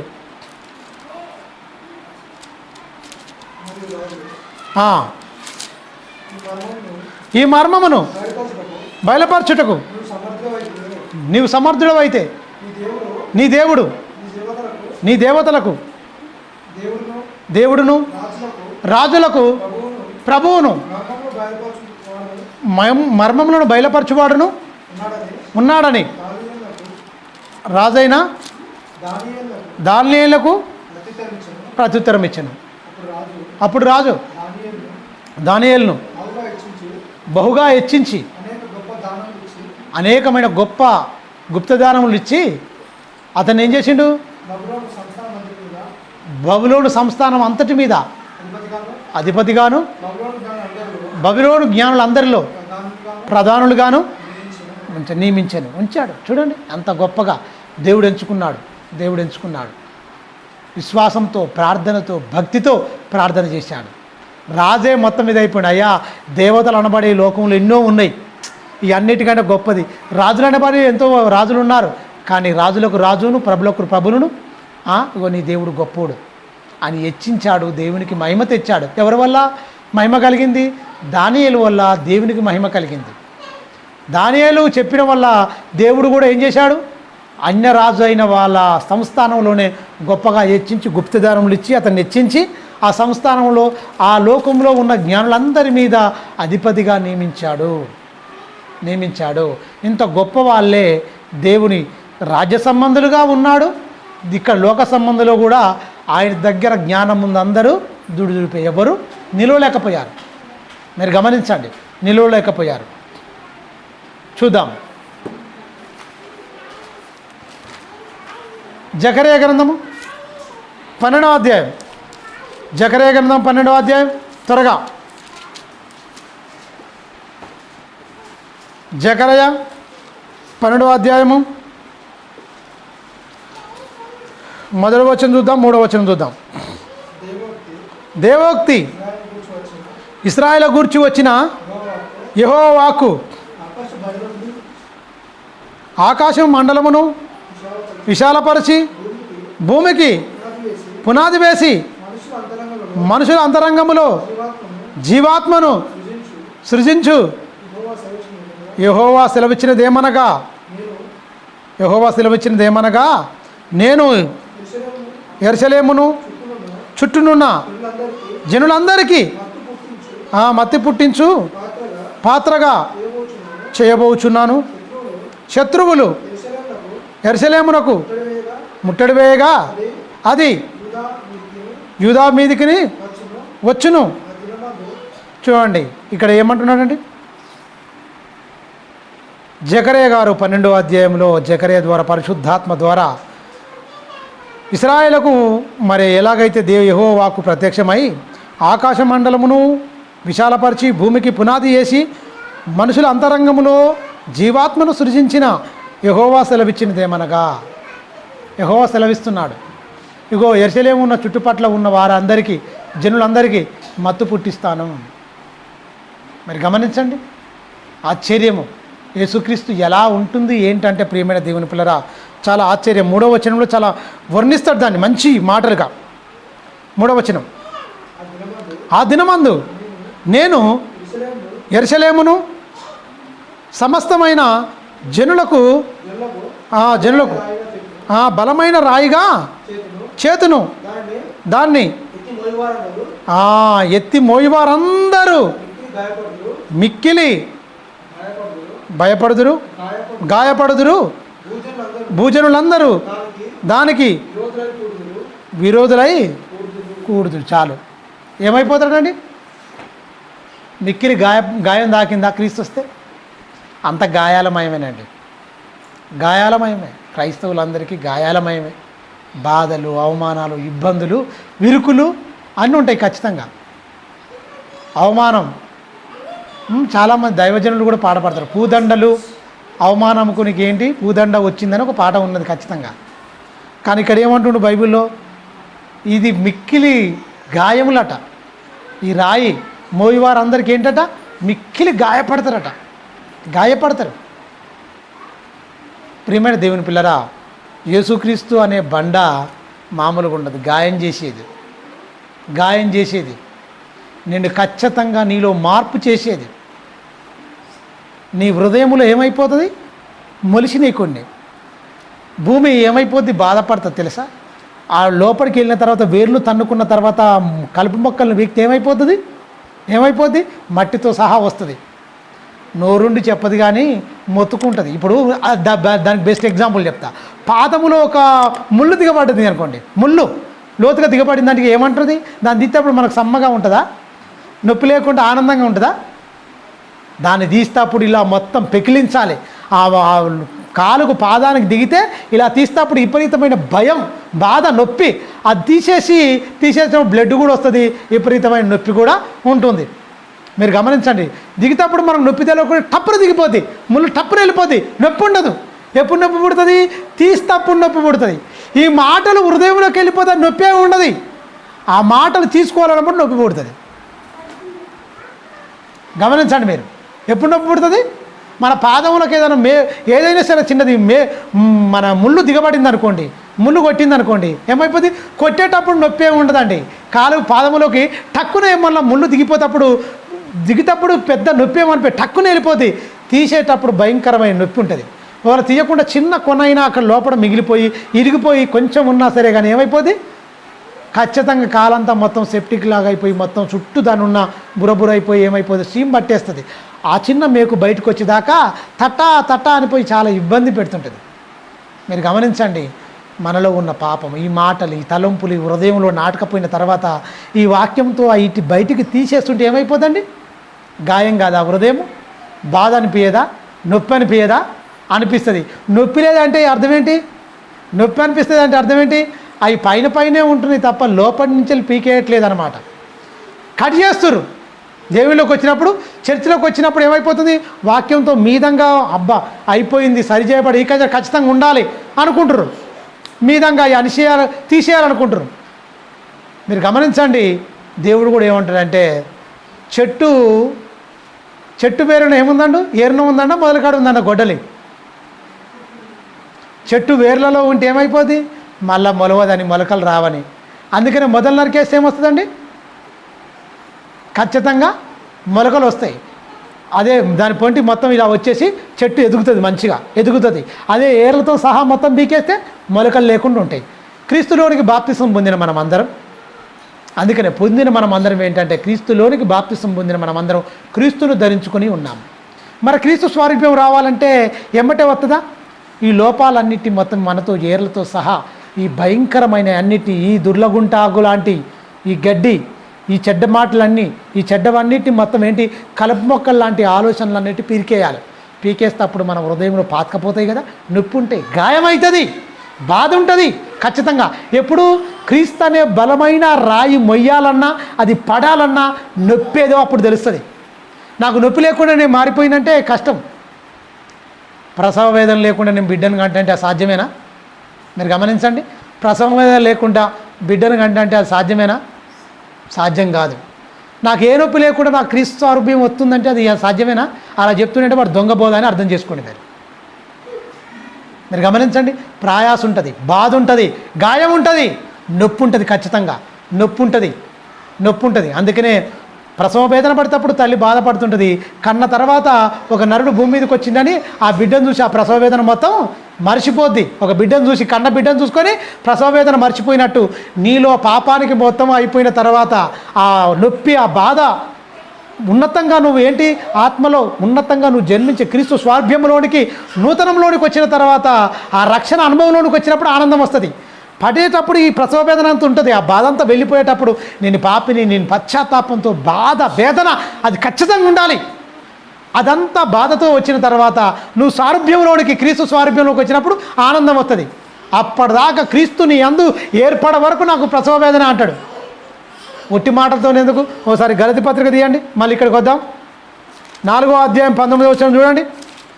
ఎంత వేదన, ఎంత బాధ. నాకు కూడా ప్రసవ వేదన కలిగింది అంటుండు పౌలు గారు. గలతీ పత్రిక. క్రీస్తు రాయి మీద పడ్డాడు, తునాతునకలు అయిపోయాడు, పౌడర్ అయిపోయాడు. ప్రసవ వేదన నాకు పుడుతుంది మళ్ళీ అంటుండు. 4వ అధ్యాయం 19వ వచనం గలతీ. నా పిల్లలారా అంటే ఏంటి? ఆత్మీయంగా కన్నడు ఎవరు? పౌలు గారు. వాక్యముతో ప్రసవ వేదన పడి పురిటి నొప్పులు తీసిండండి. ఒక బిడ్డ కోసం ఒక వాక్యములో ఉంచడానికి వేదన బాధపడ్డాడు. ఎన్నో నిద్రలేని రాత్రులు గడిపాడు. అన్నపానములు మానేశాడు. ప్రార్థన చేశాడు. మాదిరి చూపించాడు. ఆయన శరీరంలో పుట్టే ప్రతి కోరికను చంపుకున్నాడు.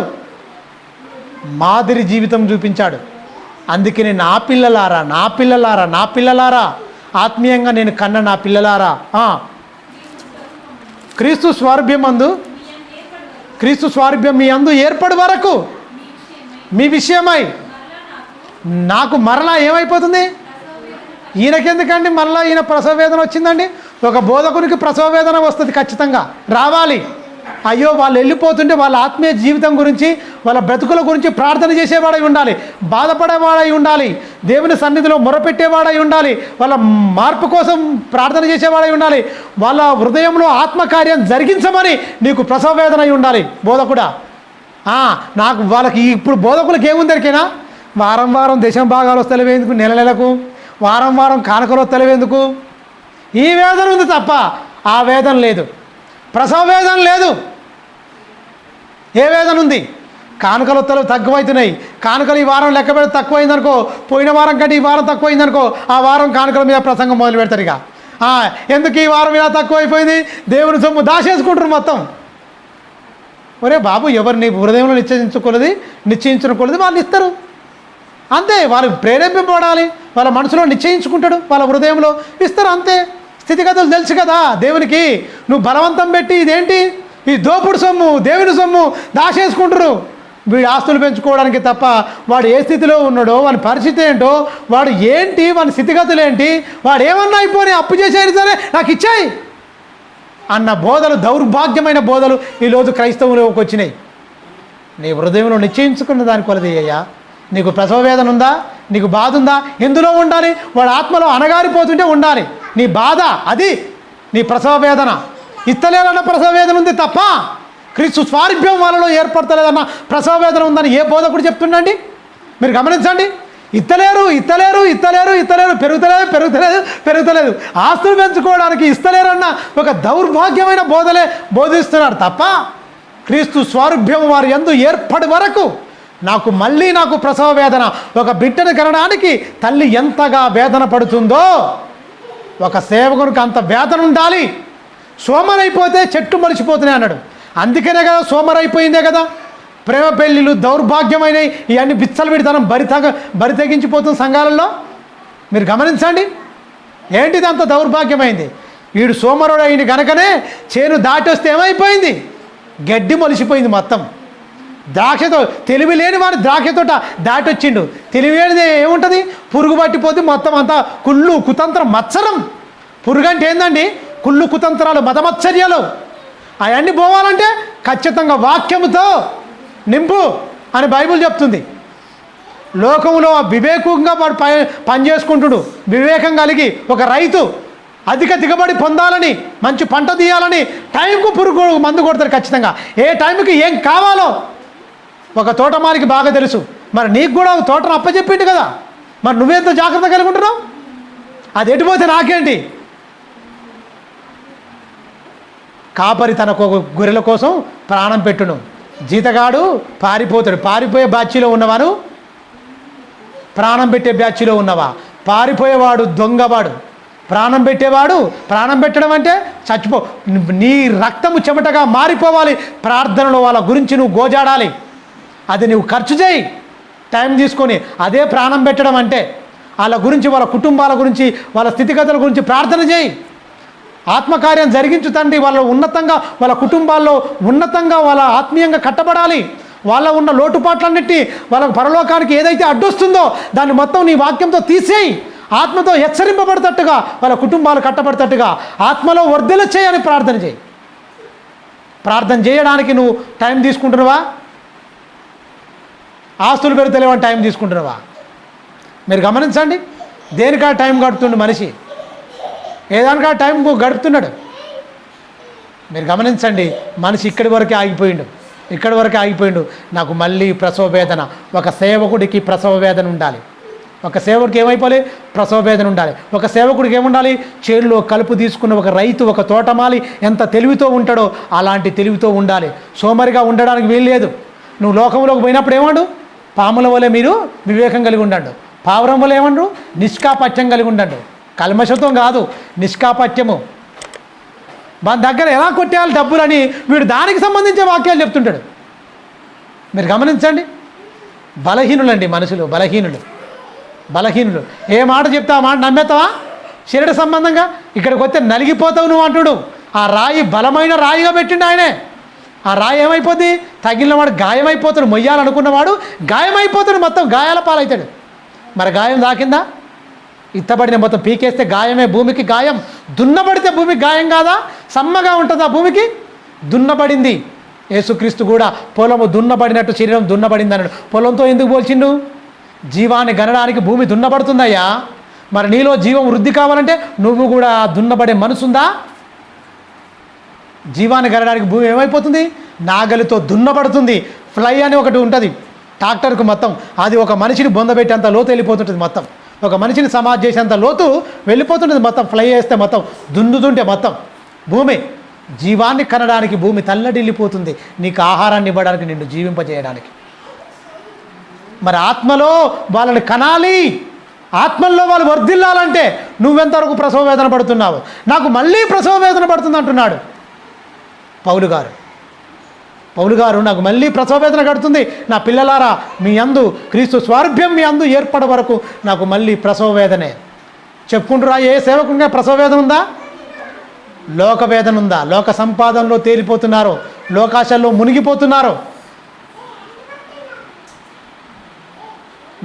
మునిగిపోతున్నారు, రండి జకర్యా గ్రంథము 12వ అధ్యాయం 3వ వచనం. 12:3.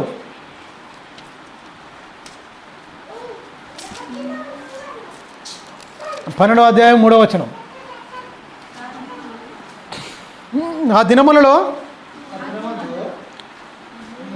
ఆ దినమందు నేను యెరూషలేములో సమస్తమైన జనులకు బరువైన రాయిగా చేతును, దాన్ని ఎత్తుమోయేవారు అందరూ మిక్కిలి గాయపడుదురు. భూజనులందరూ దానికి విరోధులై కూడుతారట. భూజనులందరూ ఏంటి? ఎలా ఉంటుంది దీని మాటలు? పాపం మాట్లాడకురా, పాపం చూపులు చూడకురా, వ్యభిచరించొద్దురా, దొంగతనం చేయొద్దురా, ఇవన్నీ చెప్తుంటే దేవుని మాటలు. ఇలా ఉండొద్దు, ఇలా ఉండొద్దు. అమ్మో ఇలా ఉండకపోతే ఎలా, ఇంతగా ఇలా బతకమంటే ఎలా? అందరికీ బాధ. భూజనులందరూ విరోధులైపోతారు. ఎందుకు విరోధం? ఈ గ్రంథానికి ఎందుకంటే విరోధులు? ఈరోజు అన్నీ నువ్వు సరిచేయబడాలని మోహపు చూపు చూడొద్దు. ప్రతి ఒక్కడు మోహపు చూపులోనే ఉన్నాడు. మొన్ననే చైత్ర అమ్మాయిని, చిన్న అమ్మాయిని చంపేసిండు. మొత్తం ఎక్కడికి ప్రారంభమైంది? అంది ఎప్పుడో ప్రారంభమైంది మోహపు చూపు. అప్పటికే వచ్చింది కాదు. మీరు గమనించండి ఎంత భయంకరమైన పాపం. మనిషి మనసులోనే పుడుతుంది నేరం, దాన్ని ఆపకుంటే జరుగుతుంది జనం మధ్య భయంకరమైన ఘోరాతి ఘోరం. ఎక్కడ పుడుతుంది నేరము? మనసులో పుడుతుంది. దాన్ని తుంచేయాలంటే క్రీస్తు మాటలే ప్రపంచానికి శరణ్యం. ఈ మాటలే కావాలి వెలిగించాలంటే. చంపేస్తే మానిపోద్దా? వాడిని చంపి చచ్చిపోయిండు. ఇంకోటి చిన్న పోరాడు ఇక్కడనే జరిగింది. ఒక అమ్మాయిని భయంకరం వాడిని పోలీసులకు అప్పగించారు. ఆంధ్రలో కూడా అలాగనే అయిపోయింది. ఎక్కడ విపరీతమైన జరుగుతున్నాయి. ఇంత భయంకరంగా చిన్నపిల్లల్లో కూడా కామంతో కన్ను మూసుకుపోయి ఇలా చూస్తున్నాడంటే వాడు ఎంత దుష్టుడు, దుర్మార్గుడు. ఎలాంటి చూస్తుంది? సోషల్ మీడియాలో చూడండి ఎంత భయంకరమైన బూతులు, అశ్లీల చిత్రాలు పెడుతున్నా. మీరు గమనించండి. శిల్పా శెట్టి భర్త దౌర్భాగ్యుడు. మొత్తం ఇలాంటి ఫోటోలు, అశ్లీలమైన చిత్రాలు, నీళ్ళ చిత్రాలు మొత్తం పోస్ట్ చేస్తాడ. వాడిని జైలు వేసిరు మొత్తం. నా భర్త ఏం చేస్తారో నాకు తెలియదు అంటుంది ఆమె. నా భర్త ఏం చేస్తారో నాకేం తెలియదు అంటుంది. మీరు గమనించండి, భర్త ఇలాంటిది భయంకరంగా దుబాయ్కి పంపిస్తాడట భయంకరంగా. ఏంటి అన్నీ ఈ వెబ్సైట్లు భయంకరమైన అశ్లీల చిత్రాలను బంద్ చేయి. ముఖ్యంగా ఈ ఫిలిం ఇండస్ట్రీ, ఈ సినిమాలు, సీరియళ్ళు, ఈ డబుల్ మీనింగ్ మాటలు, ఈ దౌర్భాగ్యం అన్నీ మొత్తం బ్యాన్ చేస్తే తప్ప నేరాల సంఖ్య తగ్గదు. ఈ రాకమునుపు ఏం జరిగినాయంటే కేసులు జరిగినాయా? మీరు ఒకసారి ఆలోచించండి. ఒక 20 ఏళ్ళు 30 ఏళ్ళ క్రితకి వెళ్ళండి, ఇలాంటి నేరాలు జరిగినాయా? ఘోరాలు జరిగినాయా? రేపులు జరిగినాయా? మానభంగా ఇవన్నీ జరిగినాయా అండి? లేవు. ఇప్పుడే ఎందుకు జరుగుతున్నాయి? మీరు గమనించండి. ఇంత దుష్టులుగా, దుర్మార్గులా మారిపోతున్నారు ఎందుకు? ఈ మారిపోతున్నాయి అంటే ఇలా ఉండొద్దని బైబిల్ చెప్తుంది. నిన్ను వలే నీ పొరుగు వారిని ప్రేమించమంటుడు, కామంతో చూడవద్దంటుడు. ఇది మాటలు చిన్ననాటి నుంచి ఏమైపోవాలి? ఆ మాటలు అలాంటిది. మనసులో నేర ప్రవృత్తి పుట్టకుండా ప్రేమ అనే విత్తనం పడాలని చెప్తుండే. అందుకే యేసుక్రీస్తు ఏమొచ్చిండని? ప్రేమ అనే విత్తనం వేయడానికి వచ్చాడు. దుష్టుడు ఏమొచ్చిండని? ఆ విత్తనం కాడ కామం అనే విత్తనం పెట్టిండు వాడు. గురువులు అని చెప్పాం కదా, చదువుకున్నాం కదా మనం ఇప్పుడే. దుష్టుడు వచ్చి నిద్రించుతుండగా గురువులు ఎక్కడికి వచ్చినాయి? విత్తిపోయాడు దుష్టుడు మనుషులందరూ నిద్రించుతుండగా. మనుషులందరికీ కామ వికారమైన చేష్టలు ఎందుకు వచ్చినాయి ఎరికనా? నీ అంతరంగంలో ఎందుకు పెట్టిండు ఎరికనా? దుష్టుడు దేవుని మాటలు నీకు ఉండయి. ఎన్ని మాటలు విన్నా డస్టర్తో తుడిచేసినట్టే. తెల్ల బోర్డు మీద నల్ల అక్షరాలు రాసి టక్కున తుడిచేసినట్టు దేవుని వాక్యాలు హృదయంలోకి పోగానే ఆడొచ్చేసి టక్కున తుడిచేస్తాడు. అవకాశం ఇస్తే నువ్వు ఇచ్చేవాడుగా ఉన్నావా, ముద్రించేవాడుగా ఉన్నావా? దుష్టుడు వచ్చి తుడిచేస్తుండండి. ఎందుకు విచ్చలు పెడతాను? ఎందుకు ఈ బరి తీగించిపోతున్నారు సమాజం మొత్తం? ఎందుకు ఈ చట్టం అదుపు చేయలేకపోతుంది? ఈ నేర ప్రవృత్తి ఎందుకు తగ్గలేకపోతుంది? చట్టం ఎందుకు అదుపు చేయలేకపోతుంది? నేరాల సంఖ్య ఎందుకు తగ్గలేకపోతుంది? ఎక్కడ చూసినా భక్తులే కదా. మరే ఇప్పుడు ఈ నెలలో చూస్తే ఎక్కడ చూసినా భక్తులే. మరి నేరాల సంఖ్య ఎందుకు తగ్గట్లేదు? మనిషిలో భయంకరమైన కామ కోరికలు పెరుగుతున్నాయంటే మనిషి చచ్చిపోవాలన్నాడు. అందుకే నూతనంగా జన్మ, నూతన భిక్ష నీకు పెడతాన్నాడు. అందుకే రక్షణ అనేది నూతనంగా నువ్వు జన్మించు, ఉచితంగా. దీనికి ఖరీదేం లేదు. ఉచితంగా నువ్వు రక్షణలోనికి రా, నూతన జన్మ నీకు ప్రవేశపెడతా అన్నాడు. ఇది అడ్డుబండే కదండి. ఇక ఇక్కడికి వచ్చి చచ్చిపోయినకి కామ కోరికలు ఉండవు, మోహపు చూపులు ఉండవు, ఏవి ఉండవు. ఎందుకంటే నువ్వు చచ్చిపోయినావు కనుక. శవానికి ఏముంటాయండి కోరికలు? శవం దగ్గరకు తీసుకొచ్చి ఏమైనా ఉంటాయా? మీరు గమనించండి. అందువల్ల ప్రపంచానికి ఉన్నతమైన నూతనమైన బోధను ప్రారంభించాడు యేసుక్రీస్తు మహనీయుడు. ఈ దానికో మత గ్రంథం అని ముద్రేస్తిరి. చూస్తున్నాము నేరాల సంఖ్య భయంకరంగా తగ్గిపోతుండే, పెరిగిపోతుండే విపరీతంగా. ప్రేమ అనేకుల్లో ప్రేమ మొత్తం చల్లారిపోతుండే. దీన్ని అసలు ప్రకటించవద్దు. ఇది మతం మారిపోతుంది. మరి నువ్వు నమ్ముకున్న ఉద్ధరించింది ఏముంది? నేరాల సంఖ్య పెరిగిపోతూ భయంకరంగా గుళ్ళలో కదా భయంకరమైన పాపం చేస్తుంది. దీన్ని అడ్డుకునేది ఎవరు? ప్రతి మనసులోనే పుడుతుంది నేరం. దాన్ని ఆపాలంటే దేవుని వాక్యమే. ఏ చట్టము ఆపలేదు, ఏ తుపాకీ గొట్టము ఆపలేదు. మీరు గమనించండి. దేవుని వాక్యానికి అడ్డుకట్టలు వేస్తున్నారు, సంఖ్యలు వేస్తున్నారు సత్యానికి. సమాజం నాశనం అయిపోకుంటే ఏమైపోద్ది? దేవుని వాక్యం దగ్గరకు వచ్చి ఇందులో ఉన్నాయి సరైన మాటలు, ఇందులో ఉన్నాయి జీవ గ్రంథంలో నువ్వు ఎలా బ్రతకాలి, నువ్వు ఎలా ఉంటారు అని. ఎవడైనా నిప్పులు ఒడిలో పెట్టుకుంటే అది కాలవకుండునా? ఎవడైనా పాదములతో నిప్పుల మీద నడిస్తే పాదములు కమలకుండునా? ఉంటాయా? పరాగిని స్త్రీని కూడితే అలాగనే నాశనం అయిపోతారని బైబిల్లో ఉంది. ఇంత మంచి మాటలకు మతమని రంగు పులుముతారు ఆ దుర్మార్గులు వీళ్ళందరూ. మత ఛాందస్తవాదులు భయంకరంగా మారి దేవుని వాక్యానికి అడ్డుబండలుగా మారిపోయి ఇది తప్పు, ఇది తప్పు, ఇది తప్పు, మాకొద్దు. సమాజాన్ని నువ్వు వెలిగించగలవా? నువ్వు మార్చగలవా? చట్టాల వల్ల అయితేయా? నిర్భయ చట్టం తీసుకొచ్చింది. ఎంతమంది ఢిల్లీలో అమ్మాయిని అతి కిరాతకంగా చంపేసి భయంకరంగా మాటల్లో వర్ణింపలేనంత చంపేసేదే చట్టం తీసుకొచ్చారు, నిర్భయ చట్టం. ఎన్ని కేసులు పెరిగిపోయినాయి చూడండి. దిశ చట్టం చేసిరు మొత్తం. ప్రియాంక రెడ్డి ఇక్కడనే చంపేస్తే వాళ్ళు ఎన్కౌంటర్ చేసిరు, బాగుంది. వాళ్ళు చేసే శిక్ష అనుకుంటారు బాగానే ఉంది. కానీ మీరు నేరాలు ఆగిపోయినాయా? చంపేసిరు. ఎంతమంది చంపుతావు? ఎంతమంది నేరాలు అరగడతావు? యేసుక్రీస్తు దగ్గరికి వెళ్తే గాయమైపోతే మిక్కిలి గాయపడతాడు. అది బరువైన బండ. ఆ జనులందరూ ఏమైపోతారు? విరోధంగా కూడుకుంటారు. ఎందుకు విరోధం? ఈ మాటలు అందరికీ విరోధమే. అమ్మో ఈ మాటలు మాకొద్దు. మోహపు చూపులు పొద్దున్నేతో అయ్యే కదండి అన్నిటి చూసేది. అబద్ధం మాటలే కదా ఈ మాటలు మాట్లాడద్దు, ఇలా ఉండొద్దు, ఇలా ఉండొద్దు అని చెప్తే అందరికీ బరువైన బండే, మేము మొయ్యలేము, మాకొద్దు, మేమందరం ఇలా ఉంటాం, ఆ మాటలు మాకొద్దు, వెళ్ళిపోతారు. అవసరం అనుకోండి ఈ మాటలు మా ప్రకటించేవాడిని అవసరం కూడా చంపేయి, లేకపోతే కొట్టే జైళ్ళలో పెట్టేయండి, మనకొద్దు. ఇలా పాపంతోనే పుడతాం, పాపంలోనే బొరలాడతాం, పాపంలోనే చచ్చిపోతాం, నరకానికి జారిపోతాం అనుకుంటారు తప్ప ప్రేమ, సంతోషము, సమాధానం అని చెప్తుంది. ప్రేమ చెప్తుంది తప్ప ఎక్కడ ఏమని చెప్తుంది? బైబిల్ కరెక్ట్గా ఈ 66 పుస్తకాలు ఇందులో ఇందులోకి వస్తే ఏ ఒక్కరు ఎవరిని చూసినా అమ్మలాగా, చెల్లిలాగా, అక్కలాగా నీ చూపు మారిపోద్ది, నీ బ్రతుకు మారిపోద్ది అని బైబిల్ చెప్తుంది. బైబిల్ చెప్తుంది బరువైన బండ, బరువైన రాయి మొయ్యలేరు, అందుకే గాయపడతారు, అందుకని ఏమైపోతారు? విరోధులు అయిపోతారు. దీనికి మొత్తం క్రీస్తుకు విరోధులు అయిపోయింది ప్రపంచం మొత్తం. ఇప్పుడు ఉన్న ఏమైపోయింది మన భారతదేశంలో మొత్తం విరోధులు. అమ్మో ఇది అసలు ప్రకటించడానికి ఏమొద్దు, దీనికోసం మనకేం చేయాలి? ఖచ్చితంగా ఇంకొక శ్లోకం చెప్తున్నారు మతురుమాతులు, ఇంట్లోనే మనము ఏమైపోతుంది, మన కులం కానీ ఇది కానీ, బయటికి వెళ్తే మనం అందరం హిందువులమే, ఇంట్లోనే మనం అందరం ఎవరి కులం వారిది. బయటకు వస్తే ఏంటండి, మొన్ననే అండి వాళ్ళ గుడి దగ్గరికి పోయాడు, ఇప్పుడు నిలబెట్టుకురుగా పాపం హిందువులు, వాళ్ళని విమర్శించడం కాదు, వాళ్ళు ఏదో వాళ్ళ భక్తితో నిలబెట్టుకుంటే పాపం ఎవరో దళితుడు శూద్రుడు పోయి ఆడ ఉంటే ఎక్కువ కులస్తులు కొట్టి కొట్టి కొట్టి చంపేసిరు వాడిని. దేవుని దగ్గరికి మొక్కుంటందుకు వాడు పోయితే చంపేసిరండి. ఒకడు పోయి వాళ్ళు ఏదో ఒక చిన్న పాకేసుకొని అయ్యా బాపనాయన రండి మా దగ్గర మంత్రాలు చదవండి, మీరు వేసిన శూద్రుడు వేసిన గుడిసెలోకి నేను రానరా, నాకు బయట కూర్చేయండి, నేను ఇక్కడి నుంచి మంత్రాలు చదువుతా, మీరు అక్కడనే ఉండండి, నేను ముట్టను, అందులోకి వస్తే నేను మైలపడిపోతా.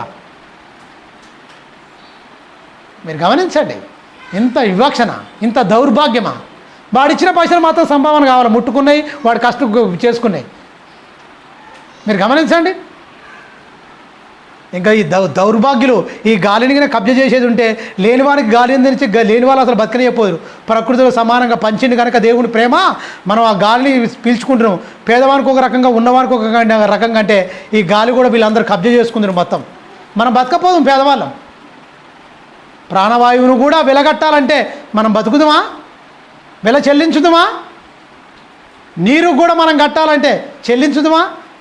ధారాళంగా దేవుడు వర్షం కురిపిస్తున్నాడు, డ్యాములలో నిండుతున్నాయి, అందుకనే గవర్నమెంట్ సప్లై చేస్తుంది. లేదు నీళ్ళు కూడా కొనుక్కోవాలంటే మినరల్ వాటర్ కొనుక్కుంటాం తాగడానికి, అన్నిటికి కావాలంటే మనం ఆరిపోతాం, మనం ఉండనే ఉండం. ప్రేమైన దేవుని పిల్లలు మీరు ఒకసారి ఆలోచించండి. దేవుని వాక్యాన్ని దీన్ని ఏంటి మతం అంటున్నారు, అక్కడ చూస్తేనో చంపుతున్నారు, అయినా కూడా ఏమైపోయింది? ఇక్కడ తారతమ్యం లేదు. మీరందరూ నా పిల్లలు అన్నాడు, హక్కును చేర్చుకుంటాడు. మీరందరూ పాపములు చేసిన అపరాధముతో మీరు చచ్చిపోయారు, మీకు బదులుగా నేనే చచ్చిపోతాను, ఆ క్రయధనాన్ని నేనే చెల్లిస్తాను, పాపానికి క్రయధనాన్ని నేనే చెల్లిస్తాను. మీరు చెల్లించలేరు, మీ వల్ల కాదు, నేనే నా ప్రాణాన్ని పెడతాను, నేనే వెల చెల్లిస్తాను, రండి అని ఆయన చేతులు చాపాడు. ఎంతమంది వస్తున్నారు? వచ్చిన వాళ్ళు కూడా ఎంతమంది బతున్నారు? మీరు గమనించండి, వచ్చిన వాళ్ళు ఎంతమంది బతున్నారు, వచ్చిన వాళ్ళు ఎంతవరకు ఈ కలుపు మొక్కలు లాంటి లోక సంబంధమైన తీసేసుకుంటున్నారు, ఆత్మ సంబంధమైన ఫలాలు ఎంతమంది ఫలిస్తున్నారు? అలా ఫలించకపోవడం ఈ అన్నిటికీ తీర్పులోకి తీసుకొస్తాడు. యాకోబు పత్రిక అదే చెప్తాడు. ఒక మాట చూసి ముగించుకుందాం. యాకోబు రాసిన పత్రిక 3వ అధ్యాయం మొదటి వచనం, బోధకులారా నువ్వేమై ఉన్నావో ఒకసారి చూసుకోమంటున్నాడు. 3వ అధ్యాయం మొదటి వచనం యాకోబు, నా సహోదరులారా, నా సహోదరులారా, ఈయనెవరు? యేసుక్రీస్తు తమ్ముడు యాకోబు, మరియమ్మకు పుట్టిన ఆయనే. ఏం చెప్తుడు? నా సహోదరులారా, బోధకులమైన మనము మరీ కఠినమైన తీర్పు పొందుదామని తెలుసుకొని మీలో వాక్యం తెలియకుండా శరీర సంబంధిగా వచ్చి ఈ లోకంలో ఉండిన బడి బతకకు అనవసరంగా అనేకులు మీలో బోధకులు కాకుడి. అనేకులు బోధకులు ఎందుకు అవుతారు? సులువైనది. ఎందుకు ఇదంతా? మీరు గమనించండి, ఆత్మ సంబంధంగా మార్చండి, కలుపు తీయండి, మొక్కలండి మంచిగా ఏపుగా ఎదిగించండి, ఆత్మఫలాలుగా వర్ధిల్లండి. ఒక దానిమ్మ చెట్టేస్తే దానిమ్మ ఆ తోటమాలి చక్కగా దాని చుట్టూ ఉండి మందు కొడతాడు. వాళ్ళలో శరీర సంబంధమైన వాటి ఉంటే వాక్యమనే మందు కొట్టు, వాక్యమనే వెరువేయి, వాక్యమనే నీరు పెట్టు. బోధకుడా, ఈ నీరు పెట్టినప్పుడు వాక్యమనే వెరువేయినప్పుడు వాక్యమనేతో నువ్వు ఈ చక్కగా నువ్వు ఇవన్నీ తీయనప్పుడు నీకు అర్హత లేదు. చప్పుగా నువ్వు లోకంలో కలిసిపో. లోకాశాలు పెంచేవాడుగా నువ్వు ఉంటే నువ్వు బోధకుడు కాదు, సాతాను దూతవు. సాతాను ఏజెంటువు నువ్వు. లోకాశలు చంపేవాడు, లోకాశలు తుంచేవాడే క్రీస్తుతోటి వారసుడు, ఆయన దాసుడు, ఆయనతో ఆ క్రీస్తు దాసుడు. మీరు గమనించండి, చనిపోయిన తర్వాత పరలోక వారసుడు అవుతాడు. భూమి మీద ఉన్నప్పుడు క్రీస్తుకు నువ్వు ఏమైపోతావు? దాసుడుగా ఉంటావు. దాసుడు కూడా నేను పిలువనంటాడు, నా స్నేహితుడనే పిలుచుకుంటా అంటాడు. ఇంకా అంత స్థాయికి రావాలంటే ఎంత గొప్ప రావాలండి. అనేకులు మీరు బోధకులు కాకూడదు. కింది వచ్చినాం. అనేక విషయంలో మనం ఏమైపోతున్నాము? తప్పిపోతున్నాం. ఈ బండను మోయలేకపోతున్నాం, ఈ బండ మీద పడలేకపోతున్నాం. వాళ్ళు అందరూ విరోధులు అయిపోతున్నారు. మరి ఉన్న వాళ్ళని ఏకమవుతురా? లోకమంతా ఒక్కటే అయిపోయింది, వాళ్ళు విరోధులు అయ్యారు. ఇక్కడ ఎవరిని విరోధం చేసింది? ఈయన బోధకు విరోధం, ఆయన బోధకు విరోధం, ఆయన బోధకు విరోధం. ఆయన చెప్పింది నేనేనో, ఆయన చెప్పింది నేనేనో. ఎవరు తీరి వాళ్ళు చెప్తున్నారు తప్ప దేవుని తీరి చెప్తున్నారండి? దేవుడు కోరుకుంటున్న కోరిక చెప్తున్నారా? అబ్బో మా అయ్యగారు గొప్పోడు. ఎవరు ఇక్కడ గొప్ప? దేవుడు గొప్ప పక్కకు పెట్టిరు. దేవుడు రాయించాడు మనల్ని బాగు చేయడానికి, ఆ సత్యాన్ని మనకిచ్చాడు. ఏ యోగ్యత లేని మనకు ఈ గొప్ప వాక్యం ఇచ్చాడు. వాక్యంలో మనం కట్టబడాలి, మన కుటుంబాలు వెలిగింపబడాలి, చక్కగా మనం సత్యంలో నడుచుకోవాలి, సత్య సంబంధంగా మారాలి, సర్వసత్యములో మనం ప్రతిష్ఠింపబడాలి. ఇది కదా సత్యము అని బోధించబరిచిన వీళ్ళు ఎవరు ఇష్టం వచ్చాడు వాళ్ళు బోధించుకుంటూ పోతే దేవుని ఇష్టం ఎక్కడ నెరవేరుతుంది? దేవుని ఇష్టం ఎక్కడ స్థాపింపబడుతుంది? దేవుని చిత్తాన్ని పక్కకు తొప్పి పక్కకు పెట్టేసి పక్కకు నెట్టేసి మనిషిని తన చిత్తాన్ని పూనుకొనే మొత్తం అనేకమైన ఇన్ని డినామినేషన్లు వచ్చినాయి. అందుకే ఇంత దొంగ బోధ వచ్చేసింది మొత్తం ప్రపంచంలోనికి. ఇంత కలుపు పట్టిపోయింది, మొత్తం ఏపుగా ఎదిగింది. దాన్ని తీయలేనంతగా ఉన్నది. దుల్లగుంటాకు ఏమైపోయింది? కప్పబడింది. అలాగనే కప్పబడింది మొత్తం ప్రతి మనిషిలో. దుర్లగుంటాకు ఏమైపోయింది? కప్పబడింది మొత్తం ప్రతి సంఘంలో కప్పబడింది. ఎందుకంటే వాడు సోమరైపోయిండు కాపరి సోమరైపోయింది కనుకనే ఆకును తీసే పరిస్థితి లేదు, కలుపును తీసే పరిస్థితి లేదు. ప్రియమైన దేవుని తీస్తే కదండి, రాజ్య సంబంధంగా బలిస్తే కదండి, వాళ్ళు ఫలిస్తే కదండి పరలోకం వచ్చేది. ఫలించకపోతే వాళ్ళు ఎక్కడ? వాళ్ళు గాయపడితే కదండి, భూమి గాయపడితే కదా జీవానికి అంటుంది. భూమి గాయపడకపోతే ఎలా ఉంటుంది? మనిషి గాయపడితే కదా మనిషి మొత్తం, దున్నబడితే కదా మనిషి. నాగటి మీద చెయ్యి వేసి వెనక తిరుగుతాడా? తిరగొద్దు అన్నాడు. దున్నాలి కదా, నీ ఆత్మీయ జీవితం దున్నబడాలి కదా. దున్నే పరిస్థితులు లేదు వీళ్ళు. మనం అనేక విషయంలో తప్పిపోతున్నాము. ఏ విషయంలో? బోధ విషయంలో తప్పిపోతున్నాం, మాట విషయంలో తప్పిపోతున్నాం, చూపు విషయంలో తప్పిపోతున్నాం, ఆలోచన విషయంలో తప్పిపోతున్నాము, అన్ని విషయాల్లో తప్పిపోతున్నావు. నీవు ఏమి నేర్పిస్తున్నావు సంఘానికి? నీవు నీ ఇష్టం వచ్చింది, నీకు తోచింది, నీకు నచ్చింది నువ్వు బోధిస్తున్నావు. అలా అయితే పరలోకం వెళ్తారా? నీకు నచ్చింది, నీకు తోచింది నువ్వు ప్రకటించుకుంటూ వెళ్తే పరలోకం వెళ్తారా? నీకు నచ్చింది, నీకు తోచింది కాదయ్యా నిన్ను ప్రకటించడానికి దేవుడు నిలబెట్టుకుంది. దేవుడికి నచ్చింది నువ్వు ప్రకటించాలి. ప్రకటించడానికి నువ్వు జీతగాడివి, నువ్వు పనివాడివి అంతే.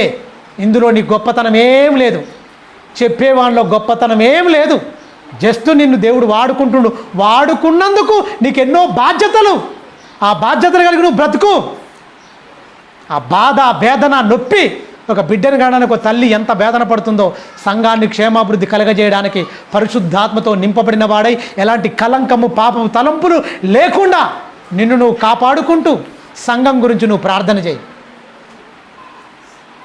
సంఘంలో ఉన్న బిడ్డలందరి గురించి ప్రార్థన చేయి. వస్తున్న అందరి గురించి నువ్వు వేదన పడు. ప్రతిఫలం దేవుడిస్తాడు. ఆత్మకార్యం వాళ్ళ కుటుంబంలో జరుగుతుంది ఖచ్చితంగా. అందరూ అవిశ్వాసులుగా మారిపోతున్నారంటే నీకు వేదన లేదు, ప్రసవ వేదన లేదు. మనం అనేక విషయంలో తప్పిపోతున్నాము.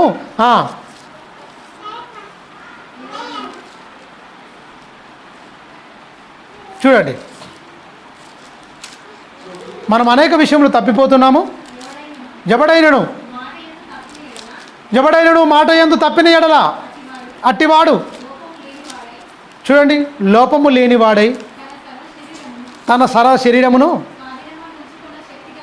అబ్బా, మాట యందు లోపము లేనివాడే తన సర్వ శరీరమును స్వాధీనములో ఉంచాలంటే ఆత్మానుసారంగా ఉంచాలి. దీనికి కట్టు విధించాలి ఖచ్చితంగా. ఇది పరిగెత్తడానికి వీల్లేదు. గుర్రానికి కళ్ళెం పెట్టి మనకిష్టానుసారంగా ఎలాగైతే మనం తిప్పుకుంటామో ఆప్తామో, మన శరీరానికి స్వాధీనమందు ఉంచుకున్న శక్తిమంతుడు కావాలి అంటుండు బోధకులు. శక్తిమంతులు కావాలి. స్వాధీనమందు తినే కాడ, చూచే కాడ, కట్టే కాడ, తెచ్చే కాడ, కొనే కాడ అన్నిట్లలో నువ్వు పర్ఫెక్ట్గా నువ్వు స్వాధీనపరచుకోవాలి. నీ శరీరాన్ని స్వాధీనపరచుకునేవాడిగా శక్తిమంతుడిగా ఉండాలి. అనేకులను నువ్వు ప్రభావితం చేయాలి నీ జీవితాన్ని బట్టి. నీకే పుట్టెడు కోరికలు ఉంటే నువ్వేం చేస్తావు? బయటకోటి లోటోటి. లోన్ ఒకటి బయట ఒకటి కాదయ్యా. బయట ఉన్నది అందరు చూస్తారు, లోన్ ఉన్నది నీ దేవుడు చూస్తాడు. మనిషి అంత పిచ్చోడంటే లోన్ ఉన్నది ఎవరు చూడరు కదా, బయట ఉన్నది చూస్తారు కదా. నేను బయట మార్చుకుంటాని బయట మార్చుకొని తిరుగుతున్నాడు బోధకుడు. జనులు విశ్వాసులు కూడా అంతే కదండి, బయట మార్చుకుంటారు. దేవుడు ఏమనుకుంటే నీ లోన అంతరంగాన్ని కోరుకుంటాను. లోన నువ్వు బయట నువ్వు వాళ్ళందరూ చూపిస్తున్నావు, అది వేషధారణ. నాకు తెలుసు కదా నాయన, నీలో నుంచి నీ అంతరంగంలో నేను సత్యమును కోరుచున్నాను. నువ్వు అందులో నుంచి మార్పురా, అక్కడి నుంచి రా నాకు మార్పు. బలమైన రాయి, ఆ రాయికి అనేకులు విరోధులైపోతారు. కానీ నా రాయి పడ్డ వాళ్ళందరూ, నెలైపోయిన వాళ్ళందరూ, తునుకలైపోయిన వారందరూ మీరేమైపోవాలి? ఒకటిగా ఉండాలి, నెలైపోవాలి. నూతన జన్మ ప్రారంభం కావాలి. అది నెలైపోయిన దాని గురించి వచ్చేది వారము ఎక్సలెంట్గా మీరు కొత్తగా కనీ విని మాటలు, కొత్త విషయాలు, మంచి సందర్భాలు, ఎలా నెలైపోతారు, ఎలా పౌడర్ అయిపోయారు, ఎలా తునుకలైపోతారు, దానికి వచ్చే వారం మీరు చక్కని విషయాలు మీరు దానికి వింటారు. ఏంటంటే ప్రకృతిలో ప్రతిదాన్ని ఎలా అవుతుంది, ఏం కథ, దాన్ని మంచిగా మీకు ఎగ్జాంపుల్తో వచ్చే వారం దాన్ని ఇంకా ఉన్నతంగా లోతుగా మరి విశ్లేషణ చేయడానికి, పరిశుద్ధాత్మను చెప్పడానికి ప్రార్థన చేయండి. నేను ప్రార్థన చేస్తాను. దేవుని ఉన్నతంగా విలువైన సంగతి, లోతైన జ్ఞానంలోనికి మనలందరినీ సర్వసత్యంలోనికి ప్రతిష్ఠించడానికి, సర్వసత్యంలోనికి నడవడానికి, ఆత్మజ్ఞానాన్ని పొందడానికి దేవుని అడుగుదాం. తలలోచుకోండి, ప్రార్థించుకుందాం. పరలోకమందున్న మా కన్న తండ్రి, నీ ఘనమైన శ్రేష్టమైన నామానికి కృతజ్ఞత స్తుతులు సూత్రములు చెల్లిస్తున్నాం తండ్రి. ఇదిగో నాయన, నీ పిల్లలకు నీ మాటలు చెప్పానయ్యా. వినబడిన ప్రతి మాట నీ పిల్లల హృదయంలో, అంతరంగంలో ముద్రించుకొని నాయన, కలుపు మొక్కల్లాంటి చెడ్డ తలంపులు కానీ మాలో నీకు వ్యతిరేకమైనవి నాయన ఏదైనా ఉంటే తండ్రి, ఎమ్మటే మేము జాగ్రత్త కలిగి తండ్రి వాటిని తీసేసుకునే అట్టి భాగ్యము, అట్టి ధన్యత నాయన మాకు అనుగ్రహించండి. నాయన, నీ మాటల ద్వారా ఇగో నీ బిడ్డలకు చెప్పి ఉన్నాను. చెప్పబడిన ప్రతి మాట విన్నారు నీ బిడ్డలు.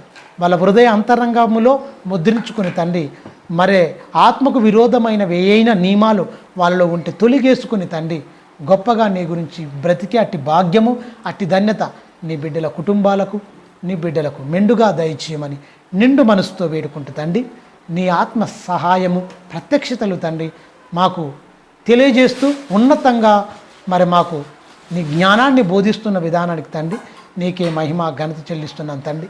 ఏమిచ్చి మేము రుణం చెల్లించగలము తండ్రి?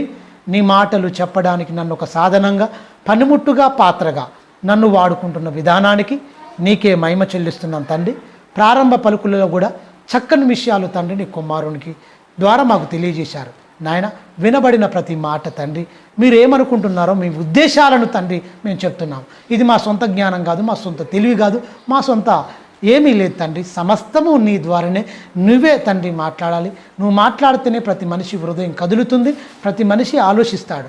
నాయన, చెప్పేవారిలో మాలో ఏమీ లేదని తండ్రి, మేము ఓన్లీ ఒక సాధనాలుగా, పనిముట్లుగా నీ పనిలో వాడబడుతున్న వారమని నాయన తలంచుతూ తండ్రి, మహిమ ఘనత ప్రభావములు సమస్తము నీకే చెల్లిస్తూ తండ్రి, బలమైన సాధనాలుగా, బలమైన నీ హస్తానికి నాయన నీ బిడ్డలమైన మమ్మల్ని మేము అప్పగించుకుంటూ తండ్రి, నీ పనిలో మమ్మల్ని అందరినీ ఒక బలమైన సాధనాలుగా నాయన మమ్మల్ని అందరినీ వాడుకోమని నిండు మనసుతో వేడుకుంటూ, మహిమ ఘనత ప్రభావం నీకే ఆరోపిస్తూ వచ్చిన నీ బిడ్డలందరినీ పట్టి ప్రార్థిస్తూ, విన్నబడిన ప్రతి మాట వాళ్ళ హృదయములో నాటబడి తండ్రి నాయన ఉన్నతంగా నాయన 30దంతలుగా 60దంతలుగా 100అంతలుగా తండ్రి ఫలమిచ్చే బిడ్డలుగా నీ బిడ్డలందరినీ మార్చమని నిండు మనసుతో వేడుకుంటూ, మహిమ ఘనత ప్రభావం నీకే ఆరోపిస్తూ, బలమైన నీ హస్తానికి తండ్రి నీ బిడ్డలందరినీ నన్ను నేను అప్పగించుకుంటూ ఈ ప్రార్థన నీ ప్రియకుమారుడు మాకు రక్షకుడైన క్రీస్తు యేసు వారి శ్రేష్టమైన పుణ్యమైన పవిత్రమైన నామమును అడిగి బ్రతిమలాడి వేడుకుంటున్నాం తండ్రి. ఆమేన్. అందరికీ వందనాలు.